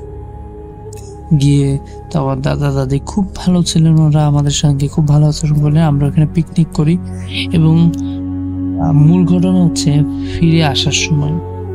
তো যখন যাই ওই সময়টা ছিল বৃষ্টির কাল, অনেক বৃষ্টি, চারিদিকে পানি থই থই করে। কিছুক্ষণ বৃষ্টি থামে, আবার শুরু হয় মেঘ ডেকে গর্জন, মানে একটা খুব সুন্দর একটা বৃষ্টির সময়। তো খাওয়া দাওয়া করে যখন না নৌকার উপর পা দিয়েছি যে আমরা এখন যাবো বাসার উদ্দেশ্যে, ঠিক তখনই মেঘের ডাক, প্রচুর মেঘের ডাক, গর্জন দিচ্ছে, বজ্রপাত হচ্ছে, কিন্তু এখনো হয়নি, বৃষ্টি পড়া শুরু হয়নি। চারিদিকে প্রচুর বাতাস এবং বুঝতে পারছিলাম যে এখন ঝড় হবে এবং সেটাই হলো বৃষ্টি। তবে এখনো পড়া শুরু হয়নি, কিন্তু অনেক জোরে বাতাস হতে লাগলো। আমাদের প্রচুর তাড়া ছিল, কারণ আমরা যদি ওই সময় বাড়িতে না যেতাম কোনো ধরনের সমস্যা হলেও হইতে পারতো। কি ধরনের সমস্যা এটা আমি শেয়ার করছি না এখন, বাট তখন আমাদের একটু বাড়ি যাওয়া প্রয়োজন ছিল। তো আমরা সকলে সেজন্য বাড়ির উদ্দেশ্যে রওনা হলাম। হ্যাঁ, তো কিছুক্ষণ যাওয়ার পর নৌকায় যাই। নৌকার যেদিকে আমরা চালাচ্ছিলাম, চালানো হচ্ছিল ওই দিকেই বাতাস বইছিল, যার কারণে আমাদের যেতে আরো সুবিধা হচ্ছিল। আমরা নৌকাটা খুব দ্রুত এগোচ্ছিল। কিছুক্ষণ পরে শুরু হয় বৃষ্টি, প্রচুর বৃষ্টি, এত বৃষ্টি যে আপনি যদি আপনার হাতটা সোজা করে রাখেন, সোজা করে রাখতে পারবেন না, আপনার হাতটা নিচে পড়ে যাবে, এতই বৃষ্টি হচ্ছিল এবং বুঝতেই পারছেন অবস্থা কি। তো তখন সকলে খুব ভয় পেয়ে যায়, হঠাৎ করে যে এত বৃষ্টি, আমরা এখন কি করব? না জিনপুরির ভয় না বা ভূতের ভয় না, আমরা ভয় পেয়েছিলাম আমাদের জীবনের, কারণ প্রচুর বজ্রপাত হচ্ছিল ওই সময়। এবং আমাদের নদীর আমরা যেখানে যাচ্ছিলাম, আমরা যখন যাচ্ছিলাম ঠিক আমাদের পাশে একটা তাল গাছে বাজ পড়ছিল, তারপর বিভিন্ন ভাবে বাজ পড়ছিল। আমরা খুবই ভয় পাচ্ছিলাম যে এখন হয়তো বা কিছু আমাদের উপরও পড়তে পারে, কারণ এরকম আমরা অনেক ঘটনা শুনেছি যে এরকম নৌকায় মাঝিরা থাকে এবং তাদের উপর পড়ে অনেকে মারা গেছে। তো আমরা আল্লাহ আল্লাহ করতে থাকি এবং আমি জোরে জোরে আজান দিতে থাকি যাতে করে আল্লাহ আমাদের সাহায্য করেন। তো এভাবে কিছুক্ষণ যাওয়ার পর তাও বৃষ্টি থামে না, বৃষ্টি চলছে। তো কিছুক্ষণ পর আমরা সকলেই দেখি যে দূর থেকে কি যেন একটা ভেসে আসতেছে। আর বলে যেহেতু দিনটা ছিল মানে কেমন যেন মানে সবকিছু দেখা যাচ্ছিল, যদিও মেঘলা দিন ছিল, অনেক কিছুই দেখা যাচ্ছিল। এই অবস্থাটাকে কি বলে আমি ঠিক জানি না। তো আমাদের চোখে এরকম দেখতে পাচ্ছিলাম দূর থেকে আমরা যেদিকে যাচ্ছি আমাদের দিকে ভেসে ভেসে কি যেন একটা আসতেছে। এবং তখন দেখি যে একটা নৌকা আসতেছে। যখন একটু কাছে আসলো তখন বুঝলাম ওটা একটা নৌকা, এবং নৌকাটা এমন ছিল যে নৌকাটার সামনে সম্পূর্ণ অংশ কেমন যেন সোনালী কালারের। অর্থাৎ আমরা যখন কোনো একটা নৌকা দেখি তখন আমাদের সামনে প্রথম ভেসে ওঠে একটা কালো, নিচে থাকবে কালো, এবং এভাবে আমরা নৌকা দেখে অভ্যস্ত। কিন্তু ওইটা ছিল হচ্ছে সোনালী ধরনের, মানে সামনের টুকু সোনালী। তো আমরা ওটা দেখে কি ভাববো, নর্মাল একটা নৌকা হতেই পারে। যখন কাছে আসলো, আমরা যদি জানি কাশ্মীরি যেসব নৌকা আছে একদম ওই ধরনের নৌকা, তো ওই ধরনের নৌকা থাকা তো এখানে পসিবলই না। থাকার কথা তো দূরে থাক, কেউ তো কখনো ওই ধরনের নৌকা দেখেও নেই। আমরা অনেকে জানি কাশ্মীর নৌকা সম্পর্কে, এই জন্য আমরা ওটা ভিজুয়ালাইজ করতে পারি, কিন্তু ওই ধরনের নৌকা তো কেউ কখনো দেখেও নেই হয়তো বা এই গ্রামে। তখন আমাদের মনে কিছুটা ভয় সঞ্চার হয়। আমরা তখন একে অপরকে বলা বলি করতে থাকি, এটা হয়তো কোনো কিছু এরকম। তো কিছুক্ষণ পর যখন আমাদের ক্রস করে চলে যায় তখন আমরা সকলে একটু পিছনের দিকে তাকাই। তাকিয়ে দেখি যে ওখানে নৌকার কোনো অস্তিত্বই নাই। আমরা কি সকলেই তাহলে ঘরের মধ্যে ছিলাম? না, এটা তো হতে পারে না। তাহলে কি এগুলো কি হচ্ছে আমাদের সঙ্গে? যাকে এটা তো নর্মাল ঘটনা, আরো আছে সামনে। আমরা যখন আরো একটু সামনে যাই, আর একটু সামনে, তখন কেমন জানি মনে হচ্ছে যে আমাদের নৌকাটা কেমন জানি নড়তেছে, অর্থাৎ দুলতেছে। এটা অনেকের কাছে স্বাভাবিক মনে হতে পারে, কারণ হচ্ছে গিয়ে নদীতে অনেক স্রোত ছিল অবশ্যই, কিন্তু স্রোতের দোলা আর তখন যেটা ফেস করছিলাম ওই দোলা কখনোই এক না। কখনোই এক না। তো তখন আমরা নিচের দিক লাইট মারলাম, কারণ এভাবে চললে তো আমরা সবাই পড়ে যাবো, আমরা তো নৌকা চালাতে পারছি না। তো নিচের দিকে লাইট মেরে যেটা দেখি সেটা আসলেই মানে কি বলবো, ভাবার মতন একটা বিষয়। নিচের দিকে লাইট মেরে দেখি অসংখ্য চোখ, অসংখ্য চোখের মতন অংশ, মানে জল জল করছে। বিড়ালের চোখ যেমন জল জল করে না, অসংখ্য চোখ জল জল করছে আমাদের নৌকাকে ঘিরে। এবং মানে পানির ভিতর থেকে ওই জল জলের চোখগুলো আমরা দেখতে পাচ্ছি লাইট মেরে। চেহারার কোনো অবয়ব আমরা বুঝতে পারছি না, কিন্তু দেখতে পাচ্ছি যে চোখের উজ্জ্বল আলো। আসলে আমরা ওই সময় অবস্থাটা কি হয়েছিল তা আমরাই জানি। অনেক ভয় পেয়েছিলাম, অনেক। এবং কি করব, ভয় পেয়ে এখন কি করব? আমরা কি ওখানে মানে মৃত্যুর অপেক্ষা করব? কিছু তো করতে হবে। আমরা আল্লাহর রহমতে কেউ সেন্সলেস হই নাই, হলে হয়তো বিপদ আরো বেড়ে যেত, হয়তো নদীতে ডুবে মারা যেতাম। কিন্তু কি হলো, আমরা তখন ওইখান থেকে যাই এবং দোয়া পড়তে থাকি, এবং যে নৌকা চালাচ্ছিল সে নৌকা চালাইতে থাকে, সে আর থামে না। সে যেভাবে যায় সেভাবেই যেতে থাকে। তখন আবার কিছু দূর সামনে গিয়ে আমাদের কেমন পথই শেষ হচ্ছে না, যেখানে যেতে সাধারণত 20 মিনিট সময় লাগতে পারে, তার থেকে কমই লাগে সাধারণত, কিন্তু সেই জায়গায় আমাদের আধা ঘন্টা পার হয়ে যায়। আমরা কিন্তু অনেক মানে দ্রুতই এগোচ্ছিলাম, অর্থাৎ নৌকা যেভাবে চলছিল এবং স্রোতও ছিল ওইদিকে, পানির ফ্লোটা বাতাস, যার কারণে আমরা খুব দ্রুত এগোচ্ছিলাম। কিন্তু তাও কেমন যেন আধা ঘন্টা পার হয়ে যায়, আমরা আমাদের গন্তব্যে পৌঁছাই না। এমনও না যে আমরা মানে রেখে এসেছি, আমাদের সঙ্গে যারা ছিল, হয়তো আমি আর আমার এক বন্ধু ব্যতীত সবাই ওইখানে লোকাল এবং সবাই চেনে এগুলো। তো তখন কি করব? তখন আমরা আবার নৌকা চালাতে লাগলাম, কিছু দূরক্ষণ দোয়া দ্রুত পড়লাম, এবং বৃষ্টি অনবরত পড়ছে, ওটা থামছে না। তখন আমরা আর একটা দৃশ্য দেখলাম, এটা অনেকটা ফ্যান্টাসি মনে হতে পারে, বাট আমরা তো দেখেছিলাম এবং আমরাই জানি সেটা হচ্ছে গিয়ে যখন দেখলাম পানির ভিতর থেকে, অর্থাৎ আমাদের সামনেই অনেক দূর সামনে, যে পানির ভিতর থেকে একটা কি মাছ লাফ দেয় না, হ্যাঁ মাছ লাফ দিত। তো ওইরকম ভাবে একটা মাছের মতন কি একটা আকৃতির লাফ ছিল। আমরা মুহূর্তের জন্য ওটা দেখেছিলাম, সকলেই দেখেছিলাম, কারণ আমরা সকলেই সামনে তাকিয়েছিলাম।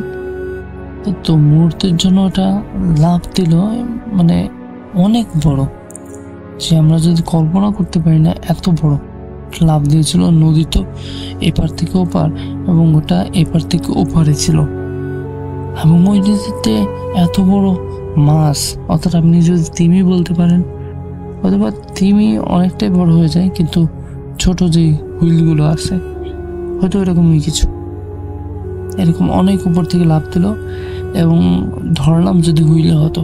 কিন্তু এবার আসি ঘটনায়, এবং ওই যেটা লাফ দিল ওটার আকৃতিও আমরা অনুমান করতে পেরেছিলাম, যদিও কিছু সময়ের জন্য আমরা দেখেছিলাম ওটা মাছের আকৃতির মোটেও ছিল না, ওটা সম্পূর্ণই ছিল কেমন যেন দুটো হাত ছিল ওটার, এটা আমরা শিওর দেখেছি। এবং বাকিটুকু মাছের মতনই ছিল, দুটো হাত ছিল, মানুষের মতনই হাত ছিল, বড়। ব্যাস, এটা দেখে আমাদের পক্ষে আর কোনোভাবে নিজেদের সামলানো সম্ভব হয়নি। তো আমাদের মধ্যে আমার যে বন্ধুটা ছিল সে ইতিমধ্যে সেন্সলেস হয়ে পড়ে যায়। আমরা ওকে নিয়ে ব্যস্ত হয়ে পড়ি। তখন কি করব, পুরো দিশেহারা হয়ে পড়েছিলাম যে কি করা যায় এখন তো আর কোনো উপায় নেই, মৃত্যুর অপেক্ষা করা ছাড়া কি করা যায়। তখন না জানি কিভাবে দেখি যে একজন লাইট মারতেছে আমাদের দিকে দূর থেকে, এবং সে নৌকায় আসতেছে। আমরা তার দিকে লাইট মারলাম এবং আমরা দুজনেই শিওর হলাম যে সেও বিপদে পড়েছে, আমরাও বিপদে পড়েছি। হ্যাঁ, এইবার যে জিনিসটা হয়, সে আমাদের কাছে আসে এবং সে আসলে মানুষ ছিলেন।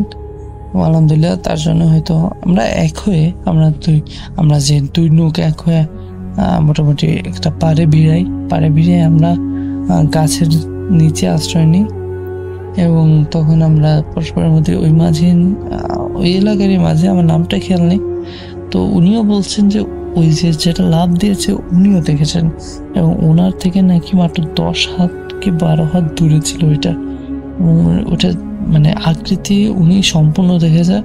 সেটা হচ্ছে গিয়ে ওইটা মানে নিচের তো মারমেইড না কি একটা আছে না, মাজার থেকে ইসের মতন, মানে মাছের মতন, হ্যাঁ ওই রকমই ছিল, কিন্তু ওর হাত ছিল অনেক অনেক মোটা ধরনের, বলিষ্ঠ ধরনের হাত ছিল, এবং ওর মাথাটাও আবার ছিল মাছের মতো, শুধু দুটো হাতই ছিল।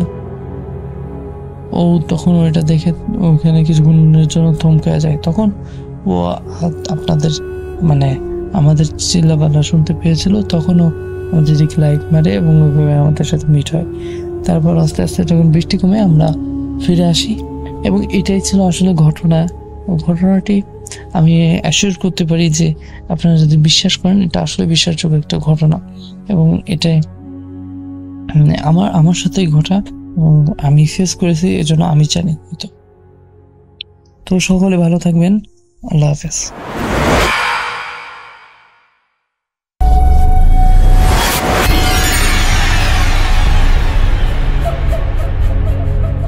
আসসালামু আলাইকুম রাসেল ভাই, আশা করি আপনি ভালো আছেন এবং ভালো দলেই আছেন। আমি জুবায়ের, ঢাকার বনশ্রী থেকে বলছি। ভূত.com এর সকল মেম্বার্স এবং শ্রোতাদের জানাই আমার সালাম। আমি আমার ঘটনাগুলো শেয়ার করি, যদি ভালো লেগে থাকে তাহলে অবশ্যই ঘটনাটি ইউটিউবে আপলোড করবেন। আজকে আমি 3টি ঘটনা শেয়ার করব। প্রথম ঘটনাটি হলো আমার আম্মুর সাথে ঘটে যাওয়া একটি ঘটনা, দ্বিতীয় ঘটনাটি হলো আমার আম্মুর চাচির সাথে ঘটে যাওয়া একটি ঘটনা, এবং শেষ ঘটনাটি হলো আমার আম্মুর মামার সাথে ঘটে যাওয়া একটি ঘটনা। তো আমি কথা না বাড়িয়ে ঘটনায় চলে যাই। প্রথম ঘটনাটি আমার আম্মুর সাথে ঘটে যাওয়া। আম্মু তখন খুবই ছোট এবং আম্মুরা তখন পুরান ঢাকার হাজারীবাগে থাকতো। আমরা যে বাসাটা থাকতো ওই বাসাটা এরকম ছিল যে টয়লেটটা বাসার সাথে না, অর্থাৎ বাসা থেকে কিছুটা দূরে টয়লেটটা বানানো, এবং টয়লেটটা দেখতে এরকম ছিল যে চারদিক দিয়ে দেয়াল, কিন্তু উপরে একদমই খোলা। আম্মুর সাথে যে ঘটনাটি করতো ওইটা টয়লেটেই করতো। প্রায় রাতে আম্মু টয়লেট ধরতো, আম্মু টয়লেটে গেলে দেখতে পেত যে সিলিং এর যে খোলা জায়গাটা, ওই খোলা জায়গায় একটি ছোট্ট বাচ্চা, কালো ছোট্ট বাচ্চা আম্মুকে হাত মারছে, আম্মুর সাথে কথা বলার চেষ্টা করছে, আম্মুকে ভেঙ্গালছে। তো এই ঘটনাগুলো এসে আম্মু নানুর কাছে বলতো যে আম্মু তুমি চলো দেখো, আমি এরকম দেখতেছি। কিন্তু আমার নানু যেত, গিয়ে দেখতো কিছুই নাই, তখন আমার আম্মু দেখতো যে ওইখানে কিছুই নেই। কিন্তু আবার নানু চলে যাওয়ার পর আম্মু টয়লেটে গেলে আবার দেখতো যে এসেছে, আম্মুকে হাত মারছে, আম্মুর সাথে কথা বলার চেষ্টা করছে। এটা গেল আমার প্রথম ঘটনা। দ্বিতীয় ঘটনাটি হলো আমার আম্মুর কাকির সাথে ঘটে যাওয়া একটি ঘটনা। এটি কুমিল্লার মুরাদনগর নিয়ামতকান্দি গ্রামের সরকার বাড়ির একটি ঘটনা। এই পুকুরটি এখন আছে, একটি পুকুর নিয়ে ঘটনা, পুকুর রিলেটেড। ওই পুকুরটি এখন আছে। আমার আম্মুর চাচি ওই পুকুরে গোসল করতে নেমেছিল। তো গোসল করার সময় হঠাৎ করে একটি শিকল তার পায়ে পেঁচিয়ে যায়, এবং ভাগ্যক্রমে তার মামা ওইখানে ছিল। আমরা যেটা কথা প্রায় শুনি যে মামা ভাগিনা যেখানে, আপদ নেই সেখানে। পুরো এরকম ঘটনা ঘটেছে যে মামা আসার সাথে সাথে ওই শিকলটা ছেড়ে দিয়েছে, তারপর সে তাকে বাঁচানো গিয়েছে। ওই দাগ, শিকল যে ধরেছে পায়ে, ওই দাগ এখনো তার পায়ে আছে, উনি এখনো জীবিত আছেন। আচ্ছা, এটি আমার সেকেন্ড ঘটনা। আর ঘটনাটি একটু বড়, এটি আমার আম্মুর মামার সাথে ঘটে যাওয়া একটি ঘটনা। তখন ঢাকা শহর অনেক আর কি, ঢাকা শহরের কিছুই ছিল না, চারদিকে খালি পানি আর পানি। তো আমার আম্মুর মামা তখন রামপুরায় থাকতো। যে বাসায় থাকতো এই বাসার পাশে একটা তেঁতুল গাছ আর একটা তুলা গাছ হয়েছিল, একদম নতুন একটা তেঁতুল গাছ, একটা তুলা গাছ।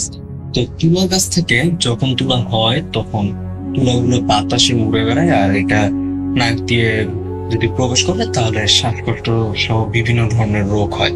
তো এইসব কথা চিন্তা করে আমার আম্মুর মামার যে মা আছেন, আম্মুর নানু, উনি বললেন যে ইলিয়াস হচ্ছে আমার আম্মুর মামার নাম, ইলিয়াস তুই যখন সকালবেলা অফিসে যাবি তখন এই গাছগুলা কেটে দিয়ে যাবি, এই দুইটা গাছ। তো ইলিয়াস নানা ভাই চিন্তা করলো যে আচ্ছা ঠিক আছে। আম্মুর নানুকে বললো যে আচ্ছা কেটে দিয়ে যাব। তো যথারীতি কাজে যাওয়ার আগে উনি এই দুইটা গাছ কেটে দিয়ে গেলেন, একটা তেঁতুল গাছ, একটা তুলা গাছ। সন্ধ্যায় উনি কাজ শেষ করে মাগরিবের নামাজ পড়ে যখন ফিরতে নিলেন, একদম ফিরার সাথে সাথেই তিনি বাসার দরজায় বসে পড়লেন, আর মুখ দিয়ে লালা বের হতে শুরু করলো, সাদা লালা। তো বাসা থেকে আম্মুর মামার বড় ভাবি বের হয়ে আসলেন, বের হয়ে এসে ওনাকে ধরলেন, ধরে বিছানায় নিয়ে গেলেন। পরে বিশাল খারাপ অবস্থা, চোখ উল্টিয়ে সাদা হয়ে আছে আর মুখ দিয়ে লালা পড়তেছে। তো পাশের বাসায় একজন হুজুর ছিল, ওই হুজুরকে এনে প্রাথমিক একটা ট্রিটমেন্ট নেওয়া হয়। ওই হুজুর বললো যে আমি এই কেস হ্যান্ডেল করতে পারবো না, আরো বড় হুজুরের কাছে নিয়ে যেতে হবে। পরবর্তীতে একটা বড় হুজুরের কাছে নিয়ে যাওয়ায় বড় হুজুর একটা তাবিজ দিল। তাবিজ দেওয়ার পরে ঘটনা আবার নতুন করে শুরু হলো। এই ঘটনা হচ্ছে যে মামা আর কি, আমার নানা ভাই, আমার আম্মুর মামা সম্পর্কে আমার নানা ভাই হন। তো নানা ভাই রাতের বেলা ঘুমানোর সময় ঘুম ভেঙে যেত, ঘুম ভেঙে জানলা দিয়ে দেখতো যে ওনার বাবা, তিনি তখন মারা গিয়েছেন। আমার মামা আর নানা ভাইয়ের বাবা, উনি তখন মারা গিয়েছেন, মৃত। উনি একটা সাদা ঘোড়ায় চড়ে আসতেন জানলার সামনেই, এসে বলতেন ইলিয়াস তোর গলায় এটা কিসের তাবিজ, এই তাবিজটা সরা, তোর এই তাবিজের কারণে তো আমি তোর কাছে আসতে পারতেছি না। আমার নানা ভাইয়ের মাথায় কিন্তু তখন ওইটা আছে যে উনি তো মারা গিয়েছেন, উনি কিভাবে আসলেন। প্রায় রাতে ঘোড়া দিয়ে এসে এই কথাটা বলে যেত যে তুই এই তাবিজটা সরা, তুই এই তাবিজটা সরা, এটার কারণে আমি তোর কাছে আসতে পারতেছি না। তো এই ঘটনা আমার নানা ভাই ওনার ভাবির সাথে শেয়ার করলো। শেয়ার করার পর ওনার ভাবি বললেন যে দাঁড়াও, আমি আজকে রাতে তোমার পাশে শুয়ে থাকবো, যদি আসে তুমি আমাকে একটা ইশারা দিও, তাহলে আমি জেগে দেখবো কি ঘটনা। তো রীতিমতো আজকের রাতেও ওনার কাছে ওই ঘোড়াটা আসে, কিন্তু উনি দেখতে পাচ্ছেন, ভাবি যে আছেন ভাবি দেখতে পাচ্ছেন। তো এটাই ছিল আমার 3টা ঘটনা। আশা করি যদি আপনাদের কাছে ভালো লেগে থাকে অবশ্যই ইউটিউবে শেয়ার করবেন। আমার কাছে আরো ঘটনা আছে, আমার নানা ভাই রিলেটেড ঘটনা আছে, আমার আম্মু ফ্যামিলির সাথে অধিকাংশ ঘটনা। যদি আপনাদের ভালো লেগে থাকে কাইন্ডলি আমাকে জানাবেন, আমি পরবর্তীতে আরো ঘটনা শেয়ার করতে চাই, আমি ভূত FM এর সাথে থাকতে চাই। সবার জন্য শুভকামনা রইল। আল্লাহ হাফেজ।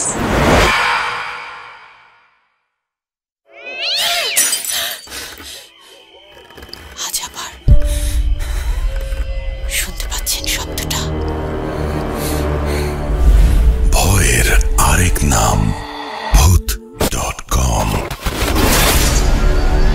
with Russell. Welcome back. আপনাদের সবাইকে অনেক অনেক ধন্যবাদ এতক্ষণ পর্যন্ত আমাদের সাথে থাকার জন্য। অনেক অনেক শুভকামনা রইল। সব সময় এই ইউটিউব চ্যানেলটি সম্পর্কে আপডেট পেতে আমাদের ইউটিউব চ্যানেলটিকে সাবস্ক্রাইব করুন। আশা করছি আমরা একসাথে অনেকটা পথ হাঁটব। আজকের মতো এখানে বিদায় নিচ্ছি। সবাই ভালো থাকুন, সুস্থ থাকুন, মোস্ট ইম্পর্টেন্টলি ভূত.com এর সাথে থাকুন। আল্লাহ হাফেজ।